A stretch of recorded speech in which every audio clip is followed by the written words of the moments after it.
Hello. Hello, everybody. Hi, Mark. Hi, Cisco.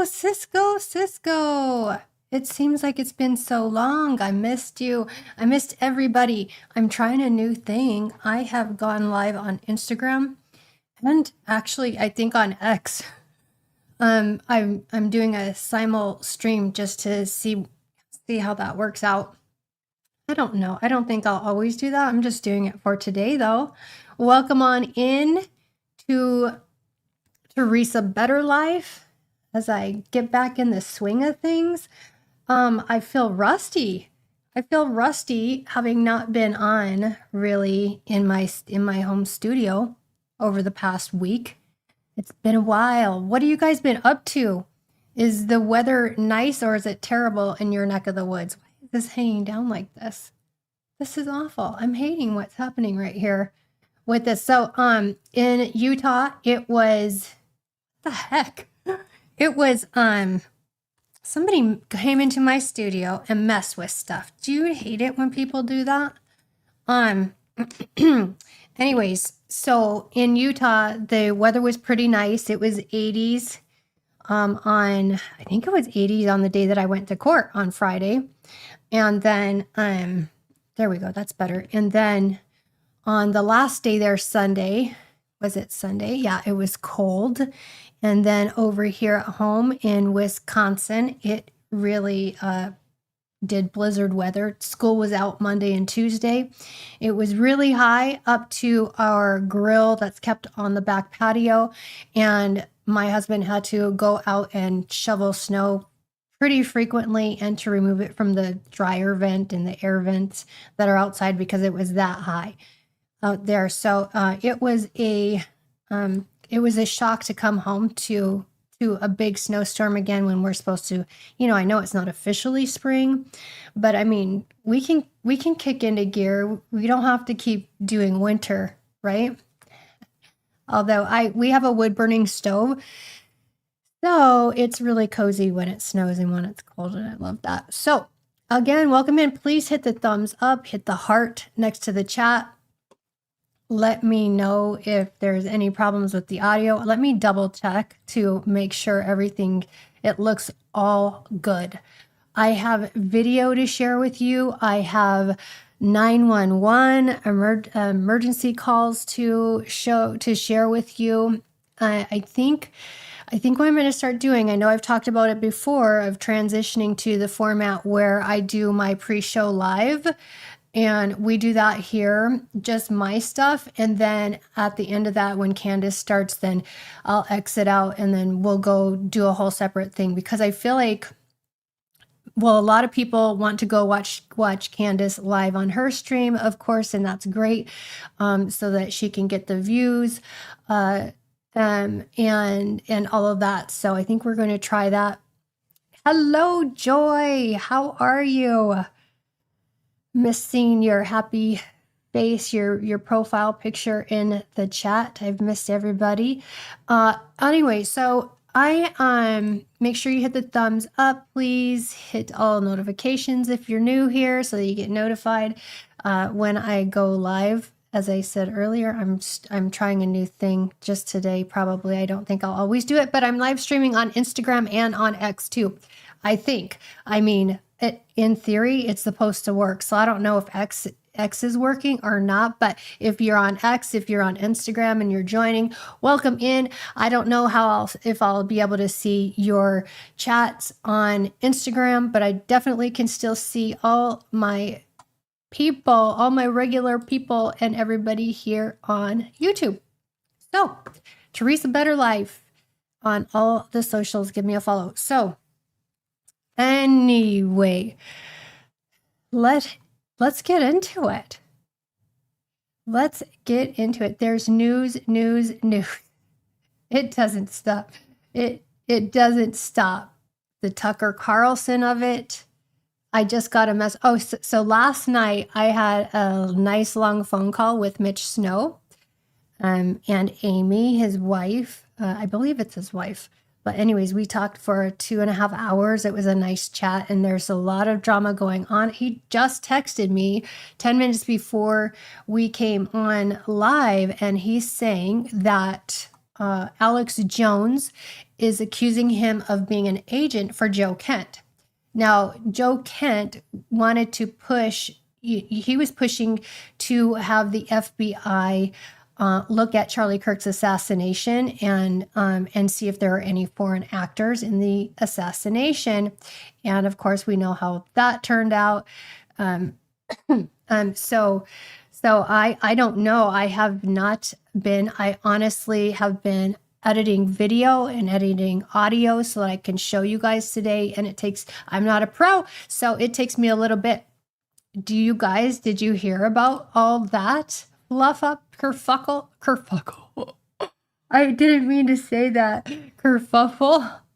Hey, Jay Anthony. Welcome in. Hey, Fearlessly. Traveling home, my plane was delayed because of the storms here in Wisconsin and all of that. But other than that, it was great. It was smooth. It was smooth, and the airplane was small. But I didn't get stuck to anybody I didn't enjoy talking to. Mostly, I've been listening to, I've been reading Chaos, and then on the trip, I listened to the audiobook of Chaos, and it's quite interesting. Candace recommends that to us for us to read so that we know how our world works and how this whole thing works, which made me want to look into Tyler Robinson's attorneys and his defense, because I don't know if you guys have read it, tell me, but they have people installed like in defense, in prosecuting attorneys' offices, so they can decide whether things get prosecuted or not. Defense attorneys in public, defenders, they have those installed so that people, they throw a fight. They throw a fight sometimes. And so with the whole alleged or suspected possibility of foreign involvement in Charlie Kirk's assassination or FBI involvement, it does make me go, So I did want to look into those guys. So I will be doing that more later. Hey, if you guys have X and Instagram, tell me if you see me over there, because I don't know if this is actually working. It looks like it is on my StreamYard software. But anyways, it's new to me. So Fearlessly, what is this? And maybe I'm slow to the game, but isn't it funny that when all the files came out, the woo-woo that was about 9/11, then being not so conspiracy after all, yes, they take out Charlie. Yes. It's kind of, they call us the conspiracy theorists, but we're the conspiracy knowers or the noticers, as Ian Carroll likes to call it. Cisco. I saw a video from, George Webb, saying Joe Kent sent Mitch Snow as an undercover agent to Huachuca to the meeting to spy to see what was going on over there. Let me read this. Well, I won't read it exactly, but just to make sure. To spy on the pre-planning of Charlie Kirk going away. So this is an interesting development. So I had spoken to him. It was more yesterday, more of a get to know you phone call to see how they're doing. He came on in good faith. He wanted to help out, and he wanted to give some tips about what was going on. And of course, we all know what happened there. Everybody was like, whoo. Get Mitch, kill Mitch, and make him look really bad. So Chaos, I recommend it. It's a long book, and I'm glad I had the audio too, so that I could listen on the plane and kill some time and not have to hold a book there. So it's really good. It's really good about the Charles Manson murders and how he was an operative for the CIA, and so this investigative reporter goes through years, like 20 years of investigating this case and finding out all these things all these years later, like we do all the years later. Fearlessly, I'm still confused. I have never been to a military base, let alone any hotel, but even more so a hotel at a military base that didn't have I know the CCTV. That's what I'm saying. Like, There has to be additional footage. And, maybe there is. Maybe there isn't. I cannot confirm nor deny that. Cisco, I was under the impression the hotel is just outside the gates of the base. The hotel is a public hotel. Yeah. Mm-hmm. And Erika Kirk practically bumped into Mitch when she was coming into the lobby. So anyways, we're looking to see about scheduling Mitch. It was a good phone call. It was nice to get to know him more and to find out, how life's been and where he's at now. And so we're talking about scheduling to bring him on the show too. So that would be great. And we're looking at a collab with another creator and TP USA Insider. So that's exciting too. It's exciting. Fearlessly, like even here, even there's Holiday Inns that run on certain bases and everything. They're still publicly owned, but we know we know what that means. Publicly owned. If you're on Instagram and X, welcome in. I'm Teresa Bruce, your host of Teresa Better Life, and it's good to see you. I can't see your comments. I think I can't see your comments unless you're on YouTube, and I don't know if I'll go live on X or Instagram very often, so please subscribe on YouTube. Did Candace say there is a photo of Erika at the hotel? She said it real fast, so I'm not sure. I went back to I was looking for footage yesterday for this compilation video that I was making you guys, and I didn't see anything like that. But knowing Candace, she could probably have some things up her sleeve. Stefan! Hey, Stefan, I'm back. Welcome back. It's good to be back. I missed everybody. And let's see. For insurance purposes, we would assume they would have to maintain their DVR and cloud system. Yeah. And, who knows if that's going to be used as evidence. But we shall see.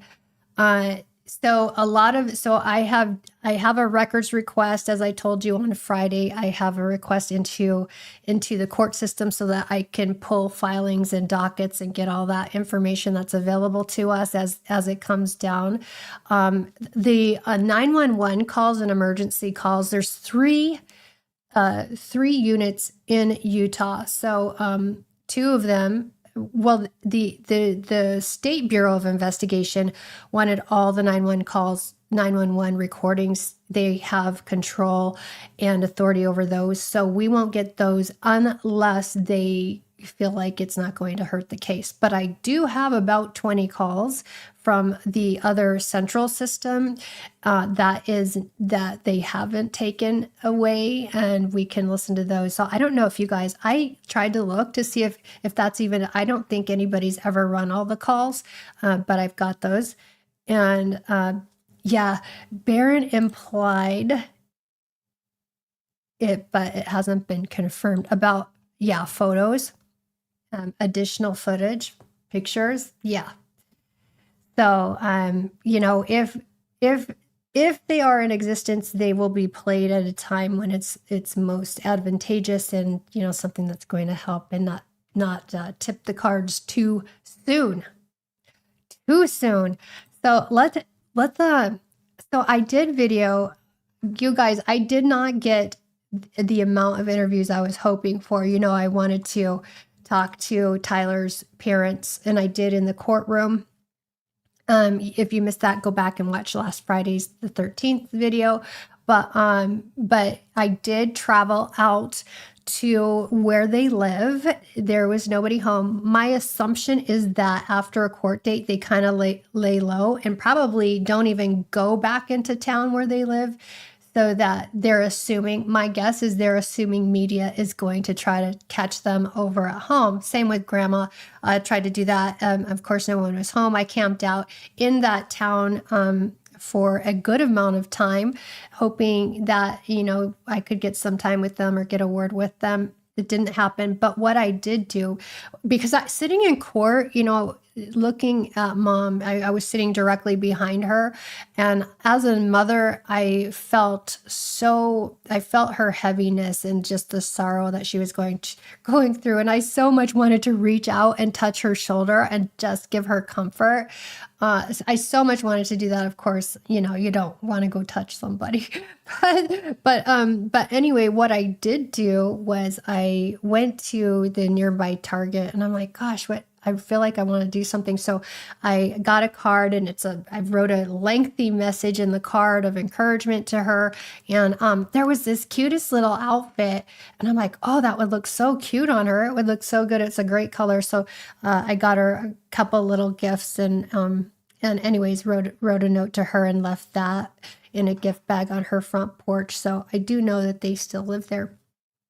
So along with my contact information. So anyways, that was just something I felt like I wanted to do just to help. Like, that would be so depressing. That would be so hard to go through, when your kids are struggling for whatever reason due to, their own poor choices or someone else's. It's heartbreaking. So, yeah. Anyway, that's weird. Let's see. Oh, that's weird. Why would people hearing the calls affect the case? That seems shady. Yeah. Because I think some of it's going to be used, my guess is in the case, and they don't, it'll be all released in the court records if we're allowed to see those going forward. JK, hello. Hey, Teresa and friends, great to see everyone. Thank you for today's stream. Teresa, you are such a kind soul. Wow. Your Target gift was amazing. Well, I hope she wears. I left a receipt, and I'm like, just in case, it's not your taste. I don't know her taste, but I'm like, this would look so cute on her. Anyways, Maggie. Hey, Maggie. Good to see you here. Good to have everybody back together. Hello, Michael. Michelle. Everyone, hit the like. Yes, hit the thumbs up and the heart next to the chat. So anyways, and I did ring the doorbell at Amber and Matt's house, Tyler's parents, because, just in case they were home, I wanted to have them get it notified and see on the Ring camera that, I had set something on their porch. But they do have a sign of no soliciting, no media, triple exclamation point. So I was like, okay, I'm not going to be that person. Although it's kind of tempting just because you just want to talk to them. Hi, Quimby. Good to see you. Welcome. Welcome back. Working for a Living, 2005. Anybody watching from Instagram and X, I won't always stream live there. So please hit the follow and subscribe button on YouTube. Hit the thumbs up and the heart. So anyway, I did go to the jail. I did speak to an officer, and so I also went to the hospital, and then of course I went to UVU. We can't make a trip out there and not go to UVU, so I've done that. And let's go ahead and I'll share my video.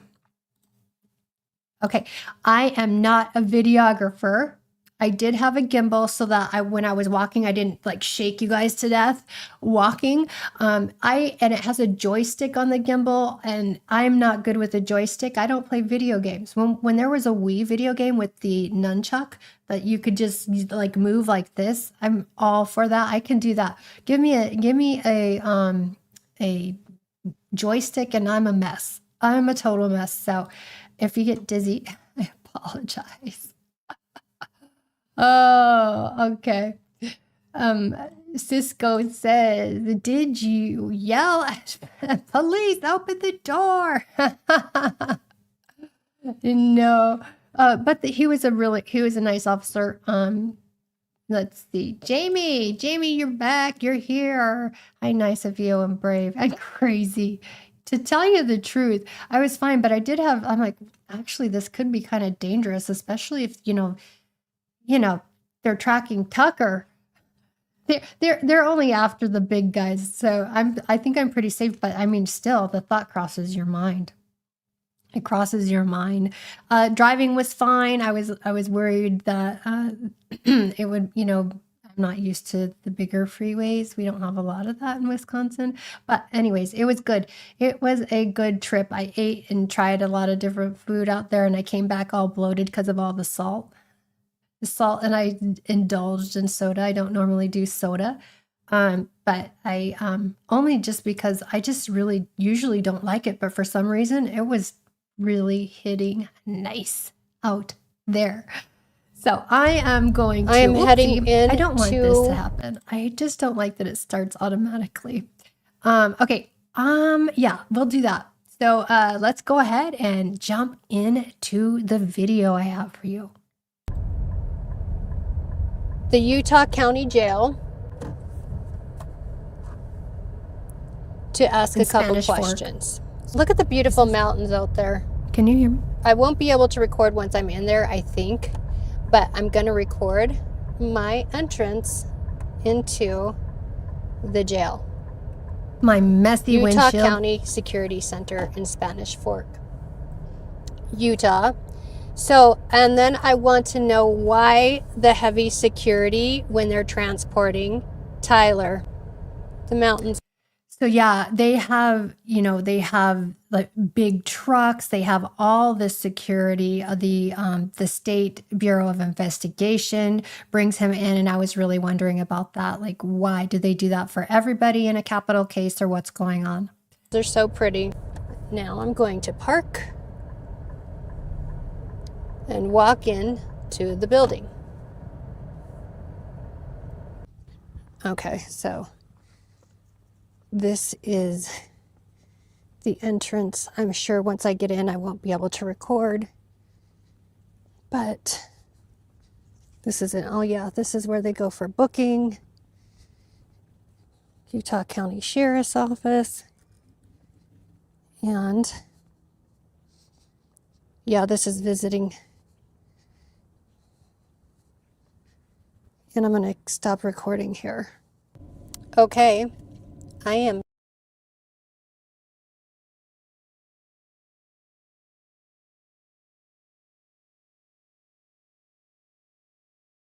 going to walk you guys over to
Oh, I'm on mute. Okay, so I'll start over. So I spoke to Sergeant Ray Ormond, and I asked him, what does it mean when they ask for a secure channel?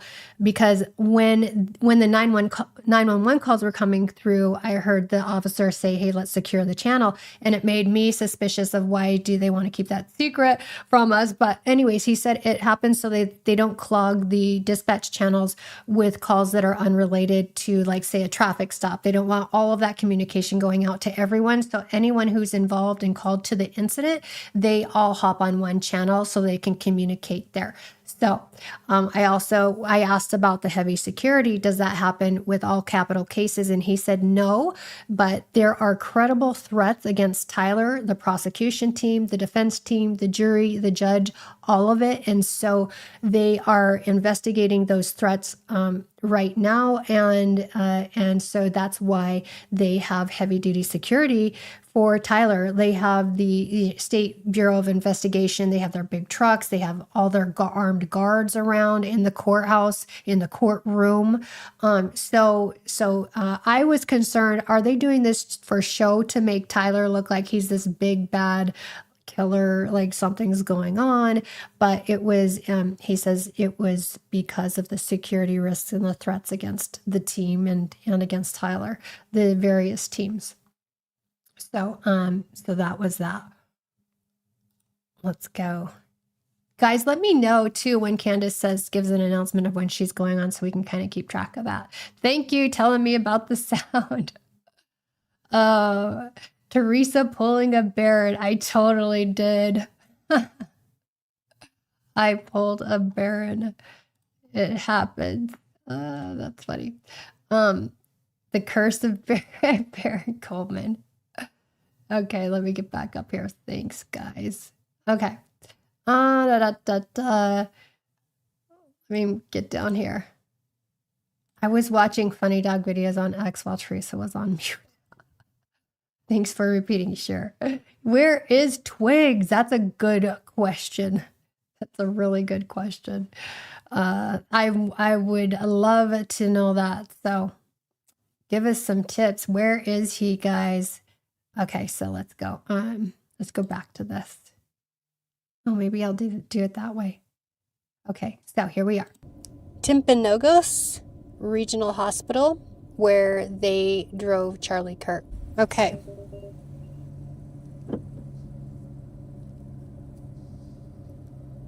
You guys can see the front of the hospital here.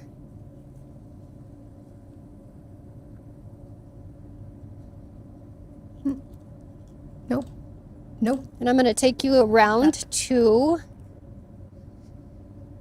where you drive. So there's the road.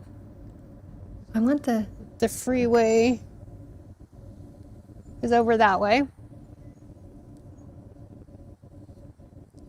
Okay, so they would have come in from this direction. So they would have entered there and driven through to the emergency room.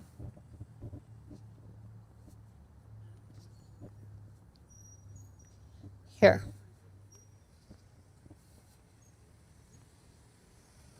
Just like any other hospital, but it is pretty. It's a nice looking hospital. It's a fancy hospital. Jay, let's see, Michelle says he's in Texas. Okay. Hey, keep focusing. Welcome in. So they would have pulled in here.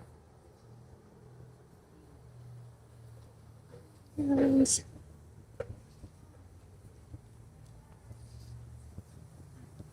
careful not to show you guys any faces. There's the main entrance.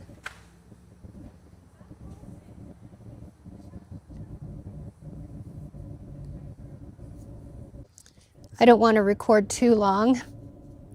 I'm sure somebody would come out and try to stop me. I have to have concern for people's privacy. I'm sure they wouldn't want their faces blasted up on my channel from my 1 million subscribers. Oh, I'll show you the mountains. Okay, look at the snow-capped mountains. I sure miss Colorado mountains. Living in Wisconsin, we don't have that anymore. So being here is really nice. It is so beautiful. So beautiful. Take me home to the mountains. Okay, it's cold out today. It was 80 degrees the other day. Where did I park? It was 80 degrees yesterday. Here it is. And it's 40 today. So it's very sunny and pretty, but it is cold.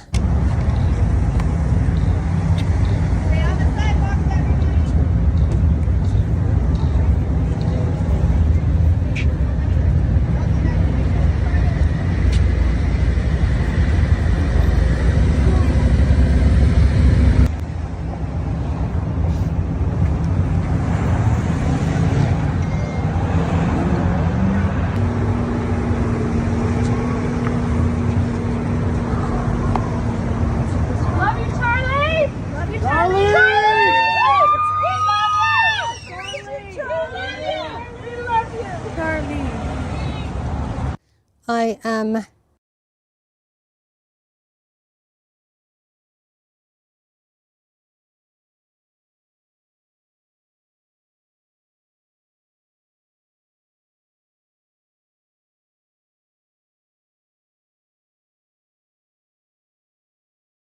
Oh my gosh, I did it again. Okay, so I have more things to tell you about Tyler's defense team. So we'll get to that later. But here we are now. We're going to go into UVU, and I'm going to try. Did we? I want to like. I liked the first layout I had, and I don't know what happened to it. Okay. Well, I guess we just get it. I don't want to screw around too much with that, but well, actually, I kind of do because I don't want to mess up the whole I want you guys to be able to see everything. We'll try this. Anyway, okay, sorry guys. I'm not a professional. I'm just learning all this. Okay, ready. So here we are. Maybe I'll just make this smaller. No, I'm not going to do that either. Okay, I'm just going to screw it up if I try to do more. at UVU, walking toward the Losi Center. And I'll take you guys. Okay. I'm learning to work this gimbal.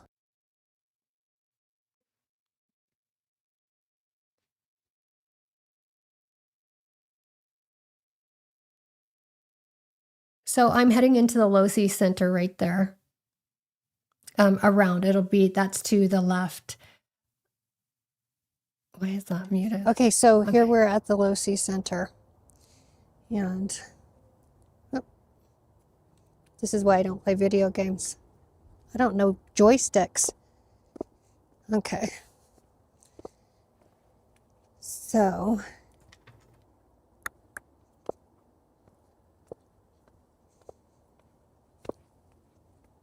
this was Sunday, so it was pretty dead. Thanks, J. Anthony. here we are.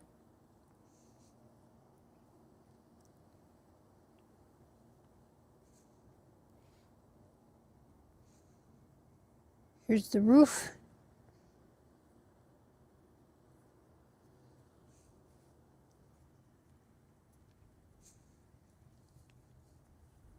Gonna get you guys dizzy.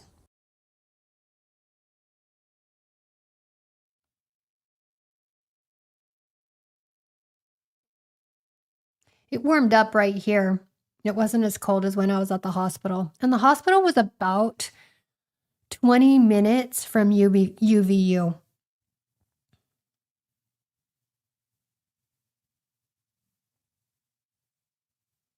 So this is the north from where Charlie was.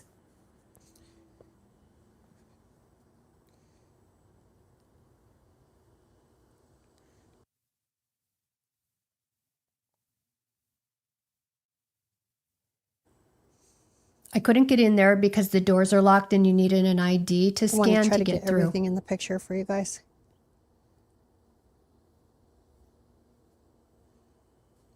Hit the thumbs up, notification bells, and the heart next to the chat, please. Say hello if you're new.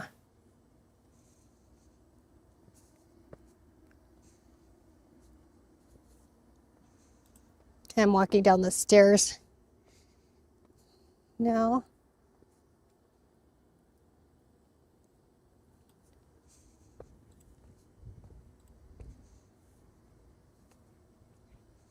I kind of wanted to take one of those vehicles and race it around the campus. Beautiful campus. It's Sunday, so there are a few people here. And let's see, we got the Institute of Religion over there. Thanks, JK. Gathering place. Okay.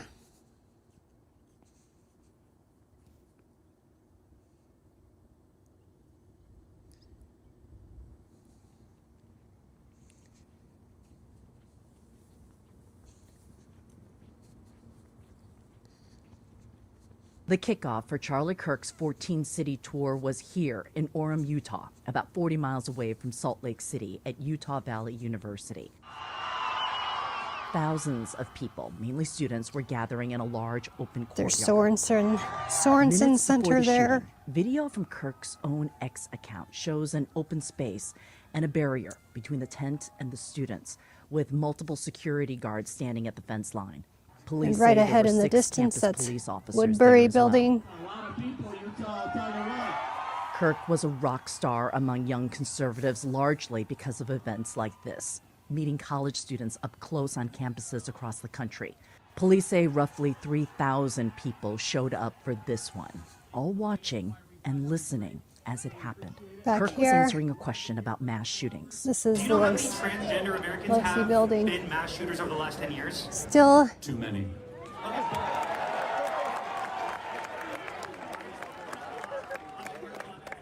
Losi Center. As you can see, here's the front. Give me some credit. Do you know how many mass shooters there have been in America over the last 10 years? Counting or not counting gang violence? Great.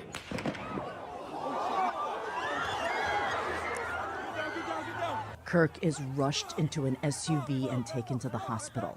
Panic crowds ran as police jumped in. And let's be advised, UVU in Orem has had an active shooter at the Charlie Kirk event. We're getting Sparks several calls. Automotive We're trying to get more Center. information. In the scramble after Kirk Right was there. shot, video taken from inside a building Okay. captures what appears Losi to be Center. someone running across a rooftop. That rooftop is this building, called the Losi Center, less than 200 yards away from the spot where Kirk was hit. If that runner was the shooter, he would have And been that's where we positioned just came about from. here. From this shot, steps. you can see the rooftop of the Losi building is pretty easy to access. It's connected to another building by an elevated walkway, which, as you can see, is only separated from the roof by a railing. Aerial footage after the shooting shows police tape on the roof of the Losi building. And at about 12:36 p.m., an officer describes a possible suspect. He's wearing jeans, black shirt, black mask, long rifle. Is on top of the building on the far north side, just east of the library, wearing jeans, black shirt, black vest. 6 hours later, Utah Valley University issued an all clear, saying the threat is over. Charlie Kirk, the 31-year-old father of 2 young children, did not survive. So all this is gated and you can't get through. There's only one way through. Over there, Hall of Flags and the Pope Science Building.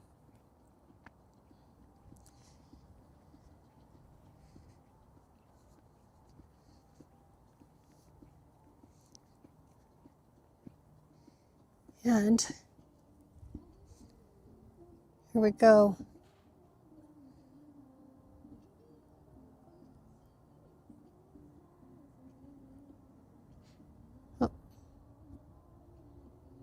Working the joystick, guys.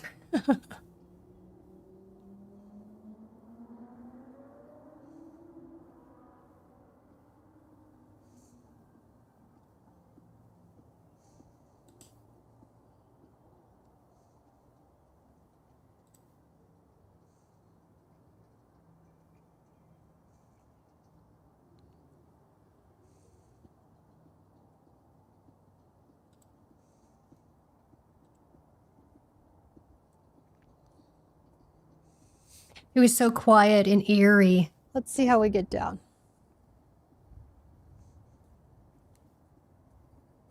You're really going to have to know this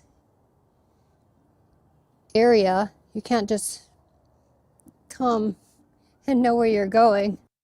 What I was anticipating the story being was how are young people's political views being shaped and how are they responding? Let's see. What kind How of do we influence he's having how do we get on down? young voters, especially on young men voters. It was kind of like any other assignment. The images I thought would be most important would be the crowd. I didn't really think I would spend a lot of time photographing him necessarily.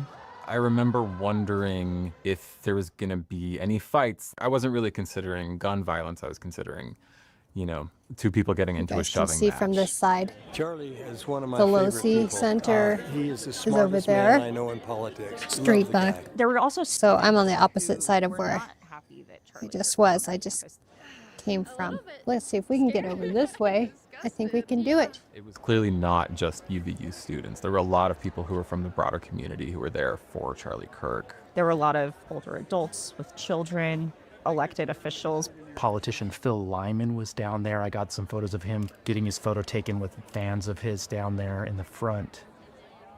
There was no kind of credentialing system that I was aware of. There There's didn't seem some to be a stairs place over for there. photographers, for media. I made my way to the very front on the north side, right where he would be. I just kind of stood around and I pretended like I was invisible. I just hoped no one would kick me out of that area. When I'm in a crowd that big, I'm trying to think about how can I do my job but also remain safe and responsible. And I remember in the amphitheater pit structure at UVU, and just being surprised at how treacherous it So felt. now It's we're not really coming to made the for the Pope amount of people who were Science there. Building. And I just remember thinking, this is maybe not a great venue for this many people.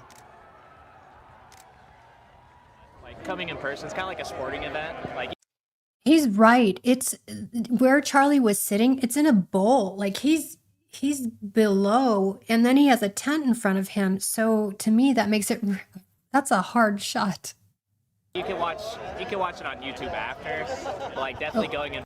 Did you guys hear? So it is where Charlie was sitting down in the courtyard. It's in a bowl. So he's down, sunk in, and then he has the tent, across too. So this would be a really difficult shot.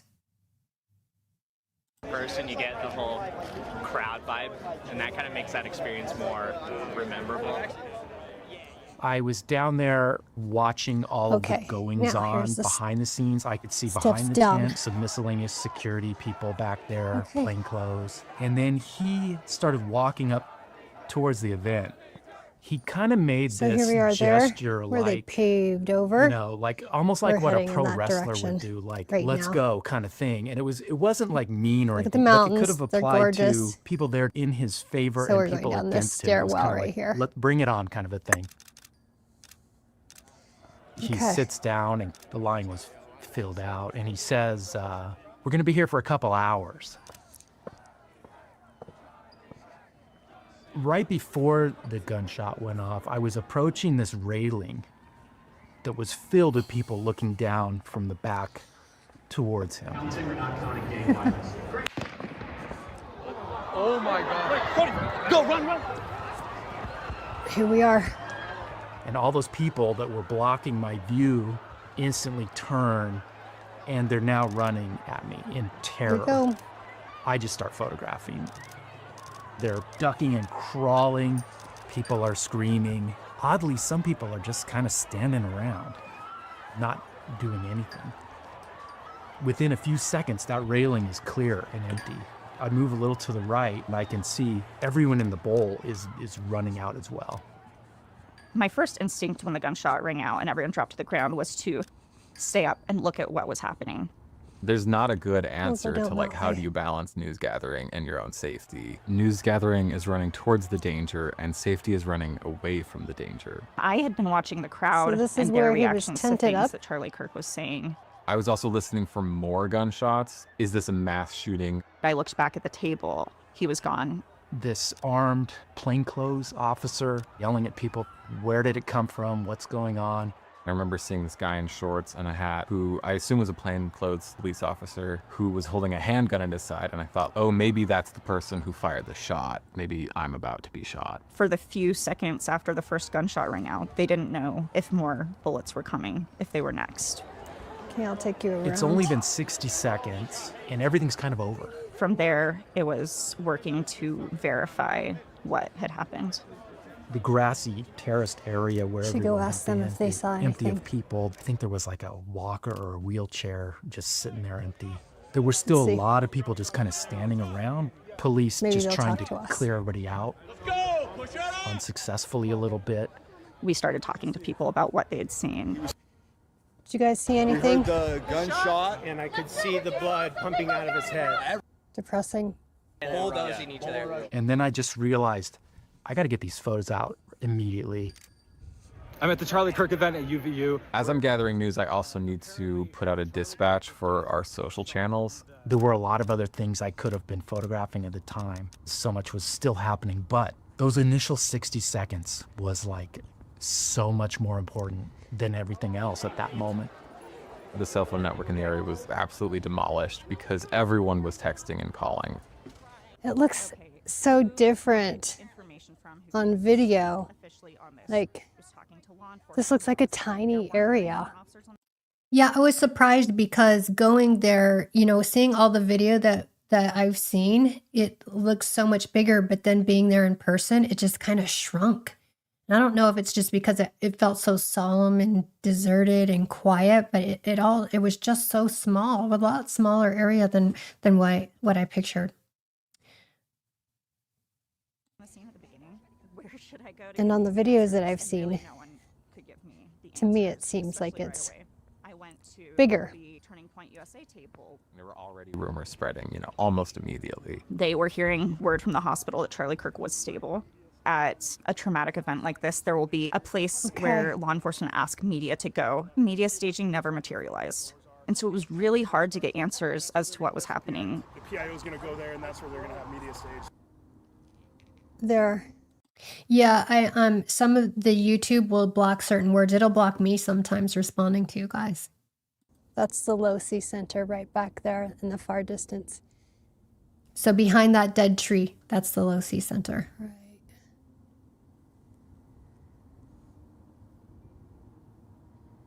There.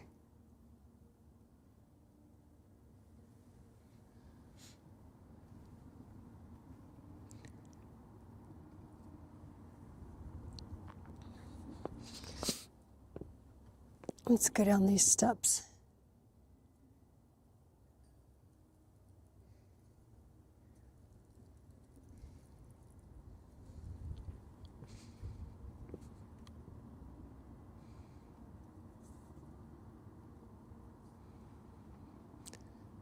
Makes me feel sad. Just got a little bit of the chills.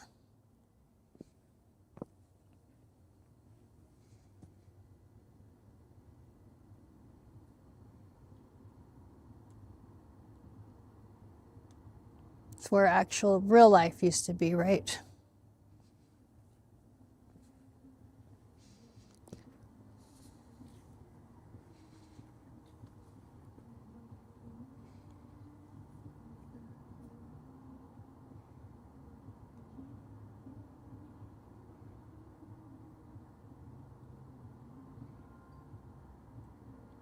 So those steps right there, there's huge gaps. Like I could have broken a leg if I would have just slipped once. They're a huge gap. That's not safe. Not safe to walk. Gosh, if these stairs could talk, if these buildings could talk, right? It is eerie. It was so eerie. It was so sad.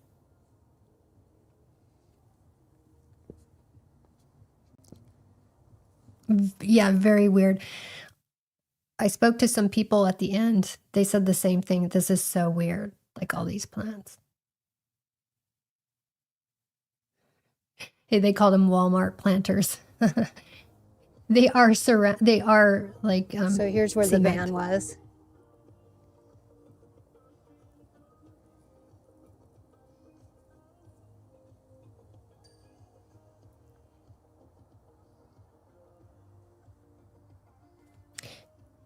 Yeah, the only thing redone was just where Charlie was sitting right there, that strip.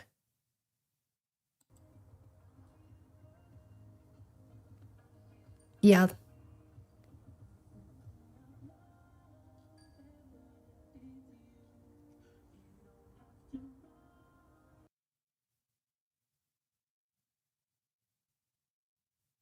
The music was from the baseball field across the way, the UVU baseball field where they were practicing.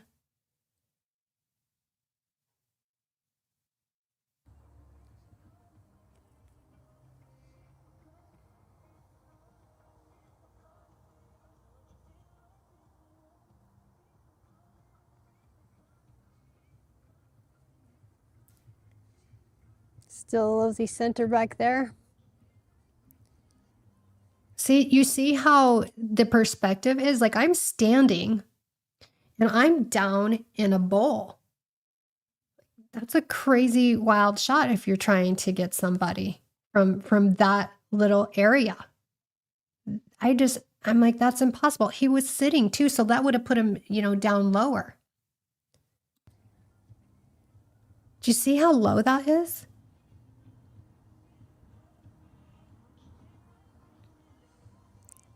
Here's where some people say they thought the shot came from.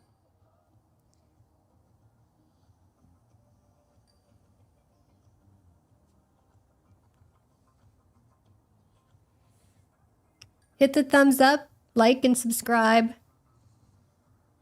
Hit the heart next to the chat. And we have no footage from that side.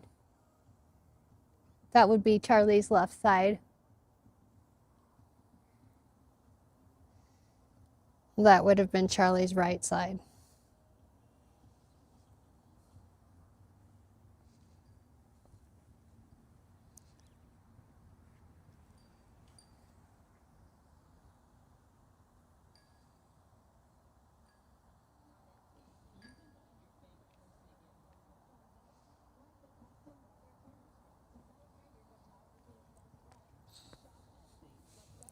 Wish I had digging equipment, shovels.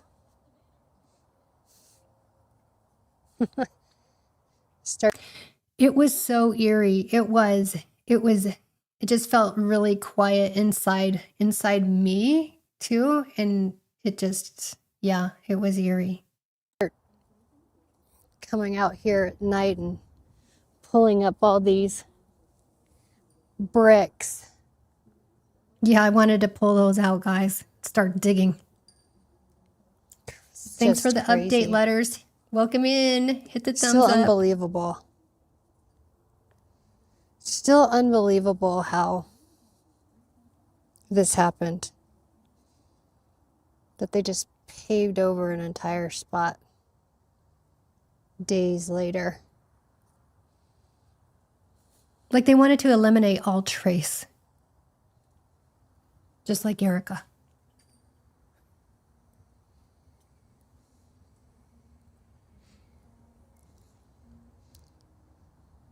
There's these. What is that? Down to water areas pipes or there. something? I don't know what's under there. So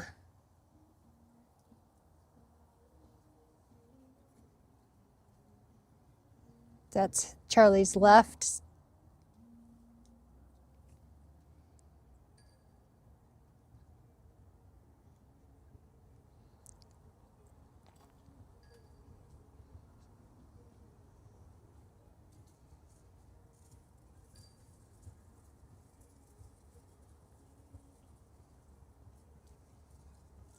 Yes, it was an empty. I wanted to go. I was going to talk to a police officer if he was in there, but nobody was in there.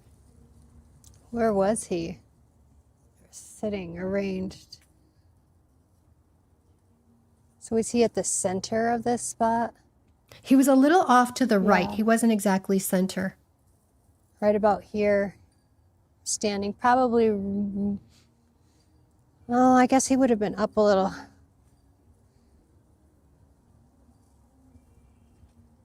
So I was trying to get the distance between the walkway where they had the screen set up behind him, and I think this is about it.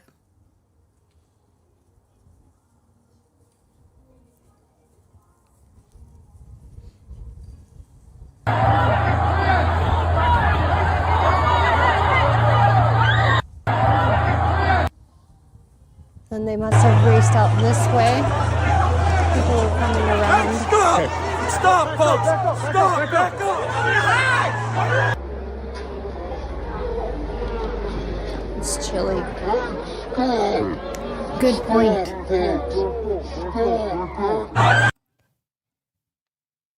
Yeah, Michelle, the trees were full of leaves. Yeah, they weren't even dead like this, so it would be even harder.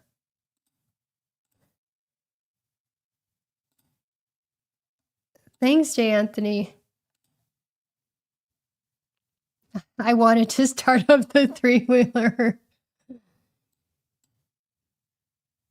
Yeah, maybe he was a little bit elevated. Yeah, I think he was. He wasn't like on the flat ground. I don't know. No, I don't know. Yeah, the security cameras are working now.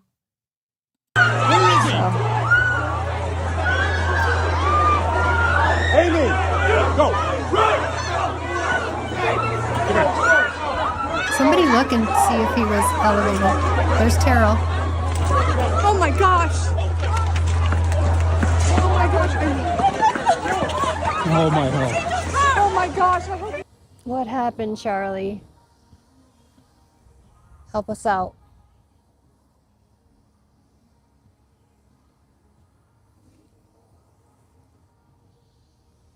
So those vehicles would have been back here.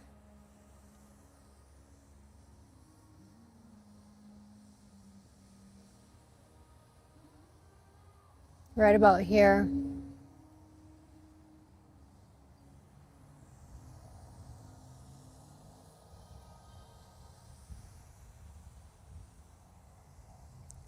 So they would have come out this way.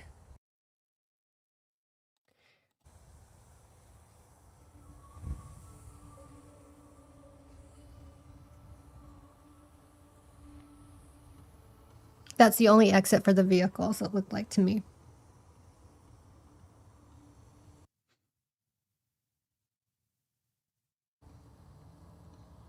Oops.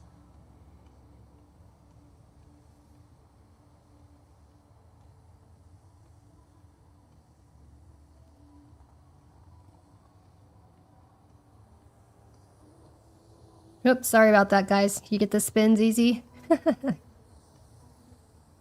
Woo! If you are going to be in flight, you should be sprinting and maybe calling 911. That's what I would have done if I wanted to run away and not towards Charlie to make sure he's okay. But this second close friend of Charlie chose to run just a few yards away up to a grassy knoll. I did search for shards of plastic. I sure did. To take out his phone. A couple of seconds later, he takes out his phone and he begins recording himself. It's a selfie video. Takes a video of himself. So let's watch that video. They just shot Charlie. They just shot Charlie. They just shot Charlie.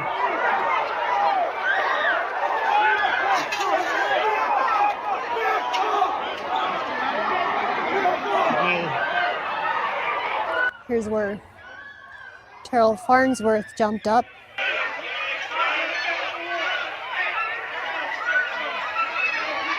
They just shot Charlie. He jumped up here.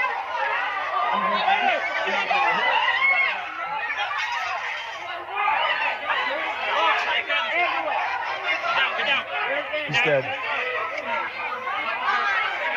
God help him.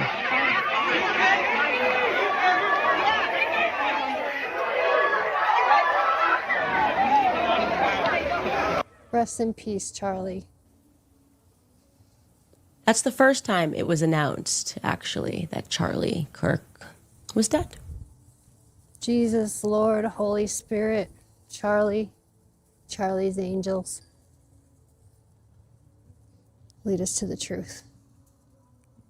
You promised to lead us into all truth.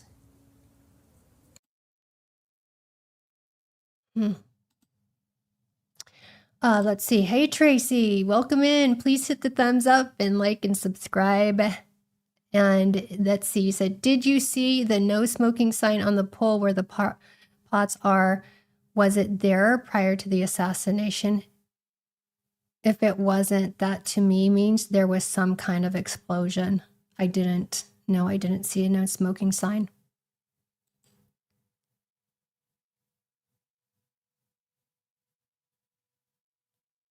Yeah, Cisco, how does he know Charlie's dead? He ran away. Yeah, he sure did. Let's see. Yes, got it. Thank you. I can see I've got her pulled. I got Candace up and ready. It's kind of weird. Go ahead, catch your breath, hit rewind, watch it again, watch it over and over again like I did, because you're probably thinking out loud, what the F did I just watch? What's going on? What were Charlie's closest friends and allies and the people that were going to carry on the torch doing? Oh, picking up phone calls they were already on, and filming themselves and prematurely announcing when not a single person could have known that Charlie Kirk is dead. Declared dead. Quick prayer here before I leave.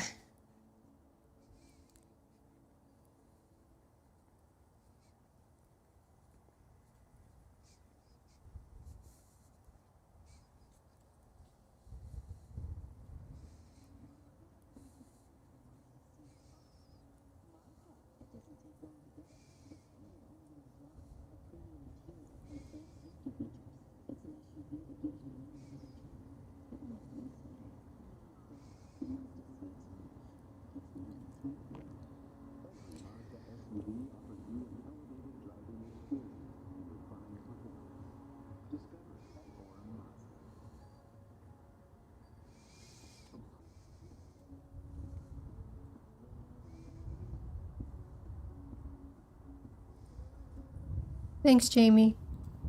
The university had sent texts that had inaccurate information saying the shooter was caught when the alleged shooter was not caught. We are evacuating this way, please. From the first responders I spoke to, the most damaging piece of misinformation that came from the university was that the I alleged shooter wonder was caught. how many people go through their day. Much more difficult to clear the campus because students thought They could come stay down on here or campus walk and past here and students they thought think were about safe, it. when really they weren't. Law enforcement was going room by room of the entire campus trying to It's so clear funny. the buildings and make sure the shooter was not still there. So many people that I've asked during my visit, My task was to put together a video as quickly as possible. if people talk a lot about what happened to Charlie Kirk, what happened here at UVU, Because between that time, and people say no. Charlie Kirk had died. For the first month, people talked about it. It was pretty shocking because I hadn't seen him get hit, so I had no idea how serious it was. I was shocked. Nobody talks about it anymore. On a day like that, what you have to do is endless, and you just put your own feelings aside and you just focus on your job.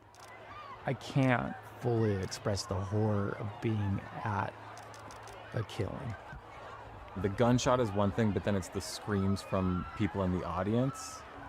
It's just so chilling to be at that situation that your mind. We're is all trying talking to, about it. explain We away won't stop until change reality on you. until we I do know. find myself on edge a little bit more than I used to. I do find myself feeling more cautious in public than I used to. The biggest emotional impact was how all of the young people there that day, what kind of trauma they were experiencing. It's a generation where they grew up doing active shooter drills. Where do they go from here? One other conspiracy theory I just want to snuff out here. One of Thanks for the super chat, Jamie. our dear friends that literally from the very beginning started with us and loved Charlie like a brother, he grabbed the SD cards out of the camera afterwards. And there's all these conspiracy videos about, like, why did he grab the SD cards? Well, first of all, they're in the possession of the FBI. Okay. It's not like he took them and like ran off with them. Second of all, I asked him personally, I said, why did you do that? And he looked at me and this was his answer. He said, because I know people can be evil. And he did not want that footage being grabbed by somebody. There was videos of people after the incident going and stealing hats off the table. I mean, so I'm so grateful he did that, and that was his instinct. He's like, I'm depressed to know that But he that left was the why camera. I did that, but I knew that I had to protect that footage because I wanted, I mean, you're recording in like 4K, And so I'm so glad he did that. But Charlie knew the existence of evil. And Well, so, can I say, yeah. I think that people can feel the existence of evil, and that just to put in a sympathetic word for people who are trying to make sense of this and coming to the wrong conclusions, I think they're motivated for the most part by pure intent. I think they don't trust the authorities. They have every reason to feel that way. I know that for a fact. Not the Trump administration in general. Like, we're not, there's been a lot of lying and it's corroded the trust. That's not their fault, actually. They're the victims That's a of good it. point. Thank you for saying that. There are, of course, bad actors who are doing it for clicks or whatever, but I guess, but there are far more people who love Charlie. They loved what he stood for. They feel like he was murdered by evil. They're absolutely right.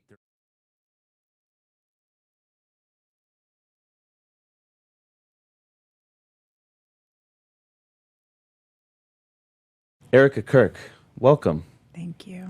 Thanks. It's surreal to actually be sitting. Well, you are rightly at the head of the table, and we're just so honored to have you here. To say that your life has been a whirlwind would be the understatement of the century, and the understatement of the century, and the century, and an event of a century. Like, it's just insane. the century, and An event of a century. Like, it's just insane. We've been very intentional.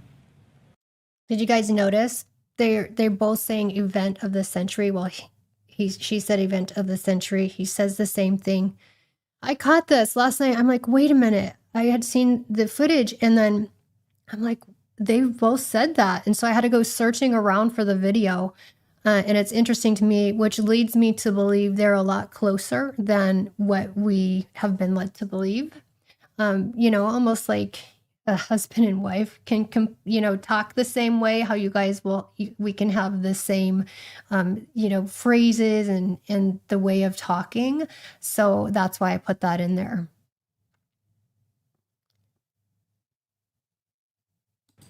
In a way that always keeps Charlie first and his dreams alive and his legacy going.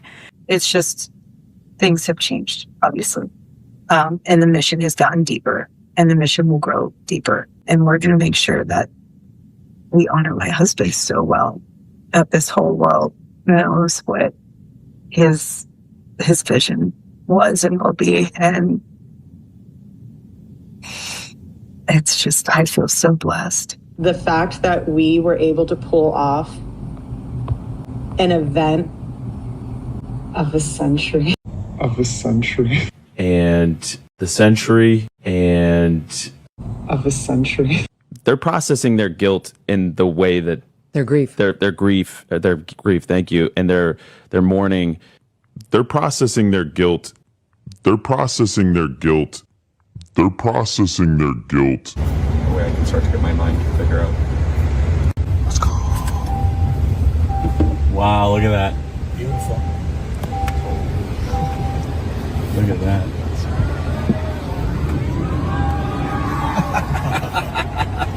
Just give him a little taste.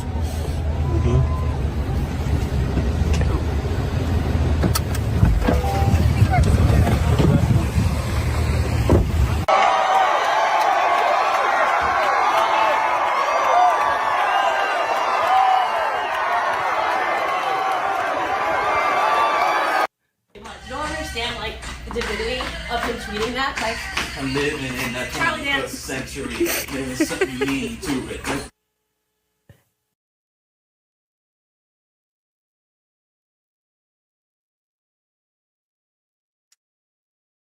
Yeah. So that was the Utah trip. I didn't get to talk to the people I wanted to, but I feel like I got a good feel of the area and the energy behind it, and just being there in person was a lot different than watching it, on a screen. Yeah, Andrew chastised people for asking why the SD card was removed. Yeah. The event of the century. She makes me sick every time I hear the whole, while she's giggling. It's disturbing. And it's interesting that they both use that same phrase. What was the goofy dance about? Well, that's the Charlie dance. It's a dance that Charlie and Candace did. That's how we danced. So, yeah. I'm glad it all fell apart, though. They really thought this would be like 911, and they could blame, yep, everyone. It fell apart, and it's still falling apart. It's unraveling. So, let's see. We've got how much longer till Candace is on? Do we have time for these? Do we have time for the calls? So I got all these 911 calls, about 20 of them. It's about, let's see, what time does she go on? 4:45. What time are we at? 4:12. Okay, cool. We can watch. Okay, so about Tyler's attorneys, I wanted to tell you guys. So they are so he's got his regular defense attorneys that have been assigned to the public defenders, right? So he's got two other attorneys. He's got it's called Pro Hac Vice attorney, which they're out-of-state attorneys. They're from California. And when the court assigns Pro Hac Vice, it's they're given temporary permission to be present in the court for a specific case, despite them not being licensed in the state of Utah. That they had to, file all kinds of paperwork. So it's just for this case. And the reason why they needed it is because it's a capital case, and they wanted to, have a lawyer there with specific experience in complex litigation and mass torts and capital case. And an attorney with that specialty may not have been available in Utah. So those two have been added to his defense team. So that's Richard Novak and Michael Burt, again from California. Michael Burt, and if you didn't know, he was Lyle Menendez's attorney in the original trial. So the Menendez brothers. So I'll show you. Let's see if I can share my screen. I'll show you a quick picture. Just let's go. I don't think I have Michael Burt, but I've got Richard Novak. So Richard Novak's the attorney that I spoke to when went after the hearing on last Friday. Let's see. Oh, I got to remove this one. Okay. Here we go. And that's a younger picture of him. He's a little bit older now, but pretty much looks the same. He was the one I asked, who's your favorite podcaster or conspiracy theorist? And yeah, that was a funny little conversation. So I do have actually some calls into them because I have some questions. So hopefully they'll respond to that. But yeah, so he specialized in juvenile cases as well. So we'll be keeping an eye on those people and learning more about them. And anyways, let's see. Let me add this video file. Here we go. Here are the 911 calls. Do I need to remove this? And add to stage. So these are the only ones I have available. Yeah, I have requested to hear others, but because it's, in process and they could be using it as evidence, it's up to them what they release to me. 911, what is the address of your emergency? Hi. I'm at Utah Valley University. There was a gunshot. At UVU? Yes. Now, Okay, Charlie Kirk is here. There's a gunshot. I don't know what happened. Okay, have you seen... Everyone started running. Okay, you haven't seen anything? Have you... No, haven't seen anything. Only heard and everyone started running. Okay, where are you inside of the... Maggie, yes, it was eerie at UVU, and I got chills several times, and watching this video that I put together for you guys. The building. We're in the the middle where there's the fountains and the grass. Okay. Are you able to safely leave and go to your vehicle? There's a big crowd. I'm trying to find my wife too. Okay. All right. It does look like we have multiple callers. We do have units that are en route right now. Okay. Okay. Thank you so much. Yes, of course. Give me just one second. I'm going to stay on the line with you. Okay. Let me know if you see anything. Okay. Thank you. Okay. So you're in the center by the fountain. I'm by the fountain. Yeah. I don't know. There wasn't another shot. There's only one. There's only been one. Okay. And you said there's a huge crowd of people that are by the fountain? Well, they're trying to get into the building. Okay. Okay. Okay, I'm going to go ahead and hang up with you because we do have multiple people on the line, okay? Just make sure that you're staying out of danger, okay, and keeping your eyes open, okay? All right, I'm going to hang up. Is that all right? Okay, yep, go ahead and hang up. Thank you. Okay, thanks. Bye-bye. Did I hear that? What's the address of your emergency? The Kirk speaker at UVU just got shot in the head. Okay, what's the address? UVU. And what happened? He's a speaker, famous guy, Speaker Kirk. Where he just got UVU shot are in the middle you? of his speech. I'm in the parking lot. Everybody's running. The whole UVU is running. Okay. He just got shot.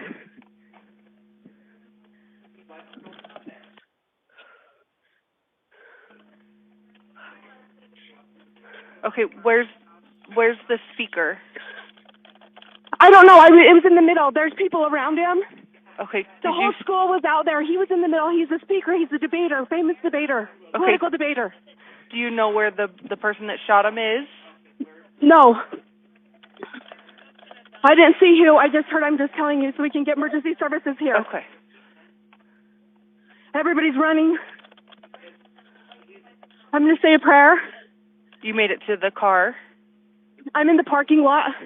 Okay. I'm thinking about where I even parked.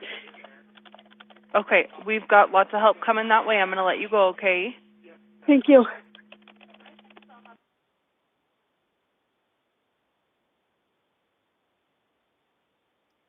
Bye, Anthony. 911, what's the address of the emergency?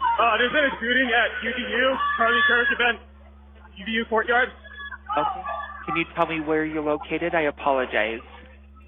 Utah Valley University courtyard. Okay, can you tell me what's going on? What? Can you tell me what's happening? What? What's going on there? Sorry, I can't hear you. Okay, can you tell me what's going on? There's been a shooting at Utah Valley University courtyard. Charlie Kirk's been shot. All right, we're going to get help started that way, okay? All right. I don't think anybody else has been injured except Where him. are you located? I'm just in the courtyard. Okay, where's looks like someone's been arrested already. Okay, can you tell me where he's located at, the patient? Utah Valley University courtyard. I don't know. Okay, police. It does look like campus police have already responded. Okay, the police are there? What? The police are there? Yeah. Okay, I'm going to let you go, okay? All right. Yep, bye-bye. Bye. 911, what is the address of your emergency? Hello, this is 911. Can you hear me? Hey. Are you at UVU? Shooter at UVU. Okay, looks like we've got multiple callers. We do have units that are there right now, or on their way right now, okay. Have you seen anything, or have you just heard the shot? Can you hear me? Hello? Yeah. Are you hurt? Was killed. I'm sorry, you cut out. Are you hurt? No. You're not hurt? No. Okay, have you seen the shooter? No.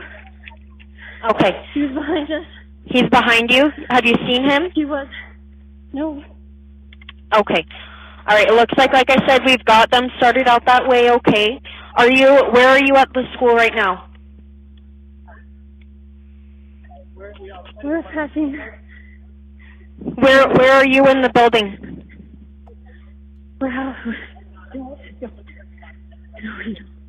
Okay, are you able to leave the building safely or go hide safely? There's big crowds on the way to the parking lot. You're in the parking lot? Yeah. Okay, go ahead and go straight to your vehicle, okay? JK, yeah, it's so sad. And wait till you hear some of the parents. There's a couple on these that it just gets me. And yeah, it is so scary. Okay, if anything changes, give us a call back, but we do have units on the way, okay? Thank you. Thanks. Bye. I would. 911, what's the address of your emergency? There's been reportings of a shooting at UVU. Okay, yep, we do have help on the way. It looks like we got it taken care of. Where are you located at? I'm located in the Fishbowl Computer Lab. We've got about 30 to 40 people here. Okay, all right, just one moment. And you said that your arm, sir? Your arm? Okay, just one moment, okay? Yeah, we have one person armed. He's wearing a green shirt, khaki hat, and jeans. And he's standing with us. He's helping us. He's not attempting to hurt us. Okay, all right, and you're in which building? What building is this? It's by the food court. Yeah, can you imagine being a dispatcher and having to take all those calls? One of them I felt like was kind of cold-hearted, and you'll see, you'll hear. Do you have a room number? I think it's SC-116. SC-116? I believe so. Okay. Any injuries? Is anyone injured in this group, or is everyone okay? No one is injured in this group.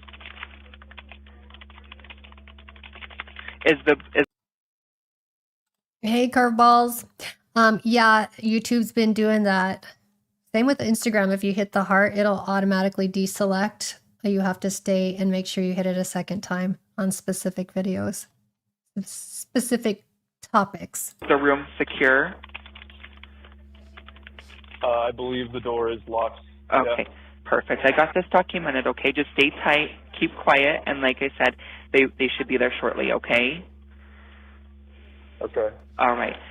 I'm going to disconnect with you because I have some other lines coming in, but if anything does change, you give me a call back at 911. Okay, we'll do. Thanks. Bye-bye. 911, what's the address of the emergency?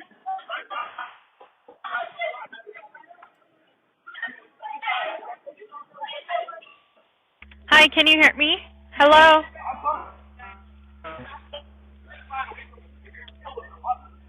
Hello? Hi, this is 911. What's the address of the emergency?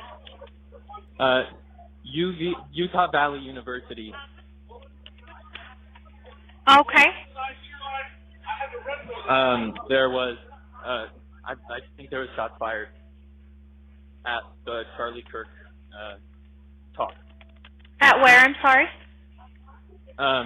Just the central campus, there was a political speech going on. In the quad? Yeah. Are you injured at all? No. Okay, There is was anyone one near shot. you injured? There was one shot, the entire crowd dispersed. One There was a ton shot of people. and the entire crowd dispersed. Yes. Did you happen to see who it was? No. I didn't. The only thing I saw was I heard the direction of the shot and something fall down from the railing. I initially thought it could have been a firecracker, but then people around me said they saw somebody get shot. Okay, okay. And did you see what it was that fell from the railing? No. Okay. And you heard the direction, you said it was from the central quad area? It was from the. It was in the courtyard. It sounded like the shot came from above the railing, above the courtyard. Came from above the railing. Okay, and you're not injured, is that correct? No. What is your name? Above the railing. They're bleeping out his name. We do have so much help coming over to you guys, okay? They're on their way. If you find that you are injured, you come across anyone else that's injured, give us a call back. But in the meantime, I've got help coming, okay? Okay, thank you. Okay, you're welcome, and thank you. Bye. Bye-bye.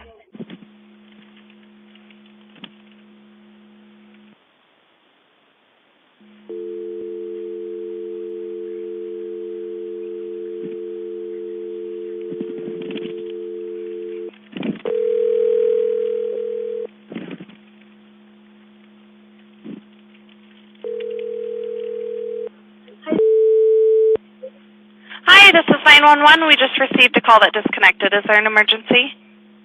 I actually was able to get to someone. I was reporting a shooting at UVU in the courtyard, as far as I'm aware, in the Charlie Kirk thing that they're doing. Okay. And then you said in where on campus? It's in the courtyard. Okay. In the courtyard. Do you have like a better explanation? So yeah, he said the call came, or the shot sound came from above the railing, which is interesting. Like, if you know where the roundabout is, like at the entrance of UVU, if you go through the front of the building, it leads you through the courtyard right there. So you go in the building, and then you find the first door on the outside, and then you can go right in the courtyard. It's very easy to access, and it's very easy to see. Okay. And would that be like on the northeast, south, or west side? The courtyard is in the middle of the university, but if you go from the south end, which would be like the entrance of the university, that would be really easy way to like access, and then also like park vehicles and things like that. I don't know how like true this is, but we did hear confirmation that one person was shot. Okay, yep. Like I said, I also heard it. Okay, we've had several calls. I just wanted to see if we could get a good location from you, okay? Okay. All right, thank you. Thank you. Bye. Bye.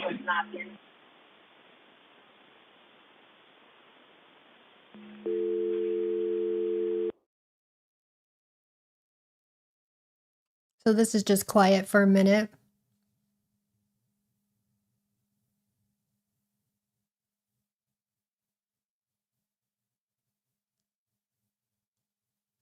I'm not sure what happened on one of those calls.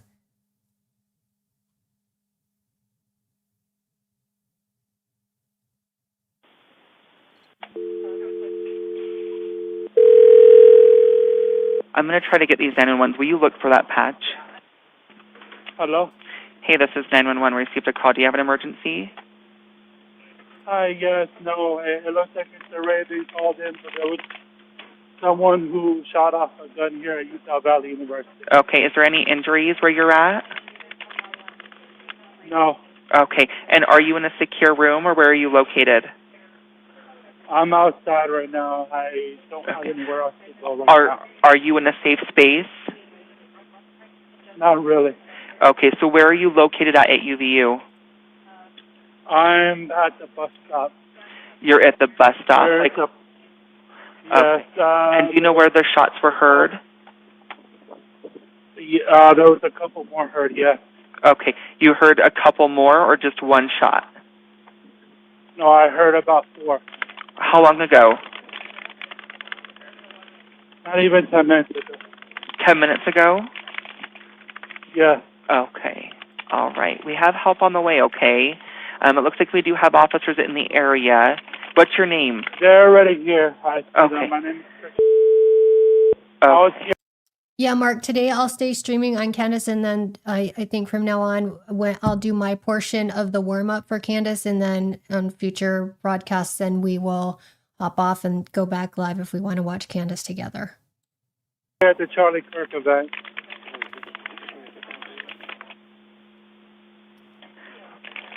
And you're at the bus stop on what side of the building? On the opposite side, ID number is 186 038. Okay. All right. Looks like they're out there, okay? So it looks like they're working the incident. It looks like you are safe where you're located. I'm going to disconnect with you, okay? Okay. All right. Yep, bye-bye.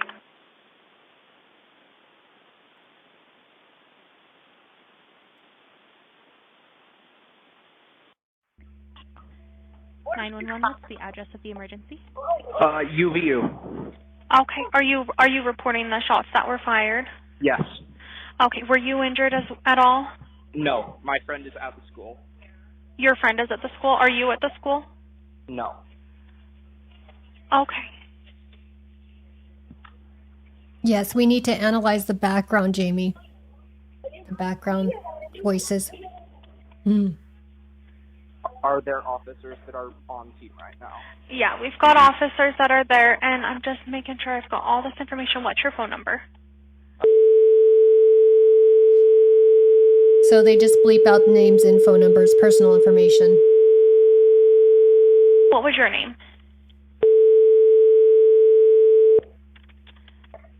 And you're not on scene? No. I am at Skyridge High School. Okay.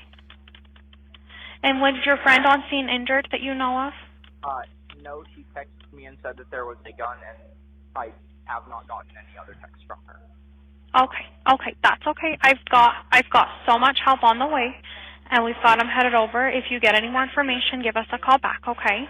Okay. So there were so many calls that people couldn't get through, so they were calling their family and texting their thank family. you. Bye. Backlog these priority calls later.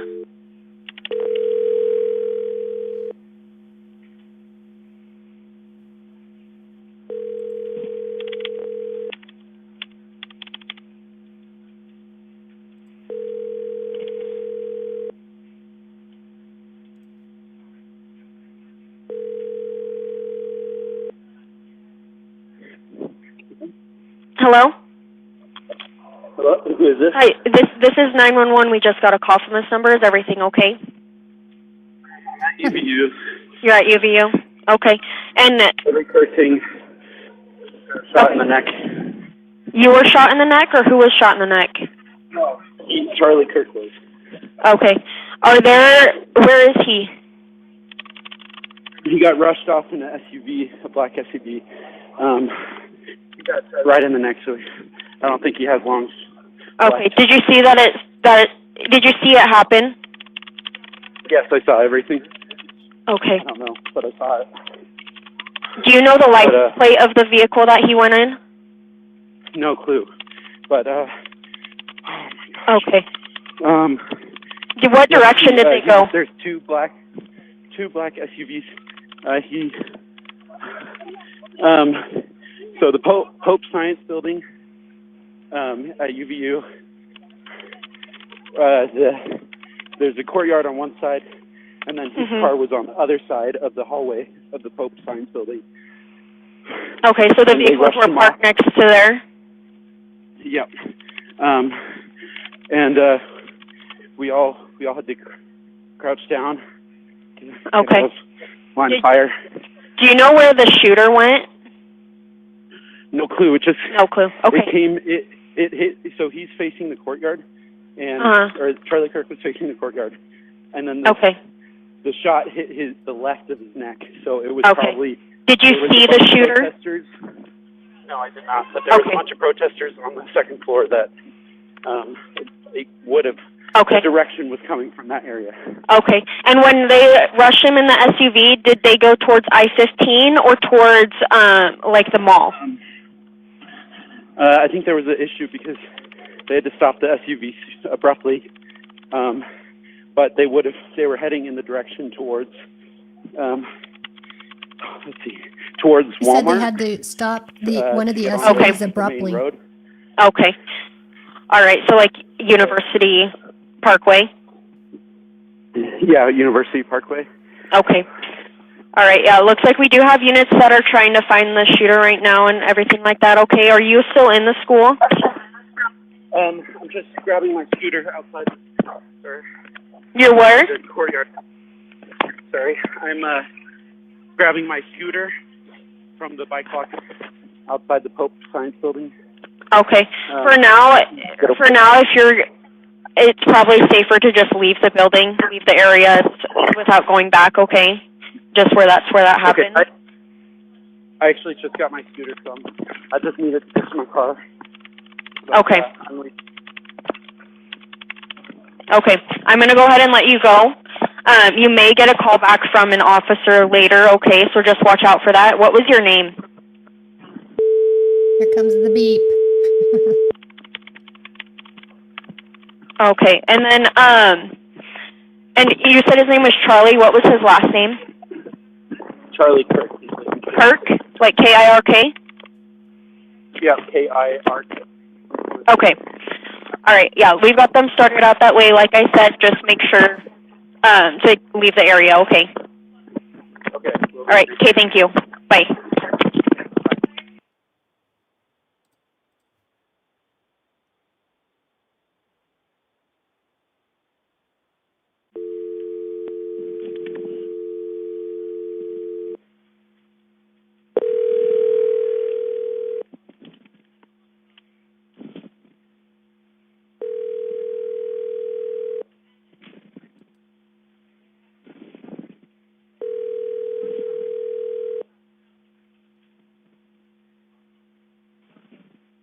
Yeah. Hello? You'd have to calm people Hi, down. this is the You'd have to be 911 calm. operator. We received a call from this number. Is everything okay? Yeah, my daughter called me. She's at UVU, said that there's an active shooter. I'm sure you've gotten calls about that. Are you Yes. aware of that? Yeah, we are aware of that. That's what the delay was. We're talking to several people on scene. Is your daughter safe, do you know? She was pretty hysterical, but it sounded like she's in a building with a bunch of other people now. But she said she doesn't think that they've gotten him yet or what's going on, so don't know. Okay, we do have a shelter in place at the school right now, it looks like. They are on their own channel, but we are assisting them over here at Central Dispatch. If you get any more specific information, you can call us back and let us know, but we've got help all headed that way from all our agencies, okay? All right, thank you. Thank you. Bye. Bye.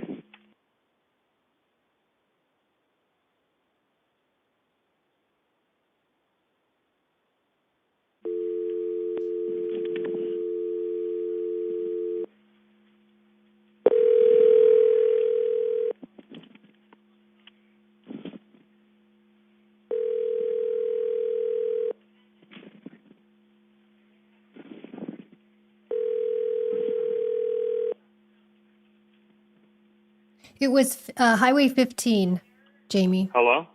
Hi, this is the 911 operator. We received a call from this number. Is everything okay?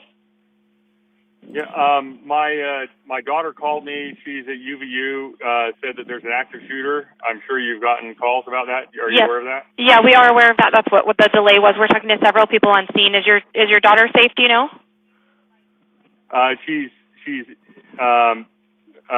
She was pretty hysterical, but it sounded like she's in a building with a bunch of other people now. But she said she doesn't think that they've gotten him yet or what's going on, so don't know. Okay, we do have a shelter in place at the school right now, it looks like. They are on their own channel, but we are assisting them over here at Central Dispatch.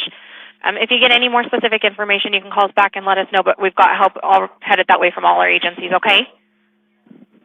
All right, thank you. Thank you. Bye. Bye.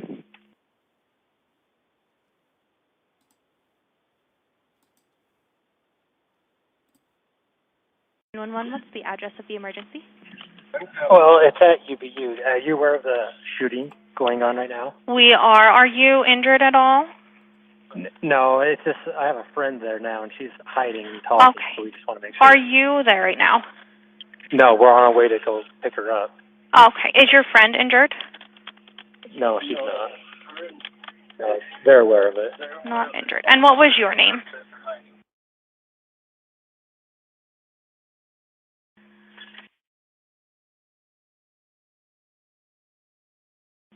Okay. We've got so much help on the way over to them. They're arriving right now, actually. Okay. And then if you do hear that they're injured, if you want to give us a call back and let us know. Okay. Otherwise, I'll go ahead and let you go. We do kind of want to keep people away from the area just so we're not tying down the roads for the responders because they're all headed over that way as well. And we're trying to keep people safe as well. But we do have help on the way, okay? Okay. Okay, thank you. Yep, thank you. Okay. Okay, bye. Bye. 911, what is the address of your emergency? Hi, this is going to be the UVU. Okay. What? We have reports of going on. What can I help you with? My friend, she's just by herself in the marketing and communications suite. She's just in a closet. She doesn't have any cell phone service, so she just wants to make sure she should stay there. Yeah, right now they have a shelter in place, so tell her just to stay there and wait till somebody comes there, all right? Okay. Okay, So thanks. she's just by herself in a closet. Is there, like, I can give you her number, so maybe you can try to contact her and let her know what's going on, or... So she's in the Low C Center. Sorry, so where is she exactly at? She is in the marketing communications suite, and UVU, it's in the Lucy building. She's in an office, and it's just in a closet in an office, she said. Okay, what's her name? And her phone number? It is, give me just a second here.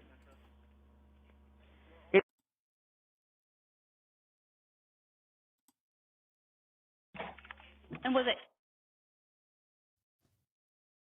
At least this one doesn't have a loud beep. Okay, I'll put this information in for them, but for right now, if you have communications with her, just tell her to go ahead and stay where she's at, and they are in lockdown, so just stay where she's at, all right? Wonderful. Thank you so much. I really appreciate it. Yep, no problem. Thank you. Bye-bye. Police and fire dispatch. Hi, I get a text from my friend saying that there is an active shooter at her school. Okay, we are aware of that. We have officers on scene. Are you there? I'm not at the scene, no. She is, though. Okay. Okay, did she give you any other information about where she is or if she's injured? No, she didn't give me any other information. All Okay, she texted me was that. Okay.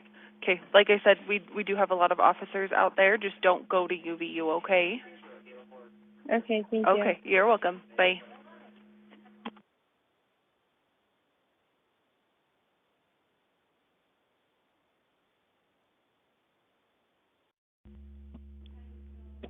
Police and fire dispatch. Oh, hi. Hi. UVU. He has two granddaughters that go to school. They just called and said there's an active shooter, and they, over the loudspeaker, they told him to leave the building. Then they told him to leave the parking area. Do you have anything on that? We actually don't dispatch for them, so I'm guessing they do have that shooter, but they are so busy right now that your granddaughters just need to do what they say, okay, and then they'll be in touch, okay? I think they're so overloaded. The calls are all coming to us. Okay. Oh, wow. Okay, sweet. Thank so there you is so much. something going. Yeah, there is. Okay, thank you. Yeah, yeah. Oh, thank you. Okay, take care. Bye-bye. Mm-hmm. 911, what is the address of your emergency? It's at UVU. My daughter's there, and she says she's in a classroom, and there's been a shooting. Okay, yeah, they are on a shelter in place right now, so tell her just to stay where she's at while the shelter in place is, and wait for officers to come to them. Okay. Do you need me to tell you what room she's in? You can. We have multiple people, but we have several officers there, and they're going to start clearing the buildings when they can. So as long as they stay where they're at, keep the door locked, and wait for an officer to come clear them out. Okay. All right? All right. Yeah, she's just panicking because her calls won't go through, so I was just trying to help her out. Yeah, if you have a contact with her, just tell them to barricade the door wherever they're at, stay locked in the doors, and wait till an officer comes and lets them out of the room. Okay. Thank you so much. Yep, no problem. Thank you. All right. Bye. Bye. 911, what's the address of your emergency? It's not at my location. I have a loved one at the Utah Valley University who is a active shooter report. I'm just trying to get a status update. I can't get a hold of. Okay, we had a lot of calls on it. At this time, only one person has been injured that we're aware of, but officers are on scene trying to figure out what's going on right now, so we don't have anything further. Okay, thank you. Thank you. 911, what is the address of your emergency? Hi, I am just calling. Me and my husband are currently divorced. My daughter is under his care right now. He goes to school at UVU. I understand that someone just got shot and killed there, and I want to make sure she's not with I have Candace's window open so I can see when she starts. him, but he's not answering my phone calls. or letting me know where my daughter is.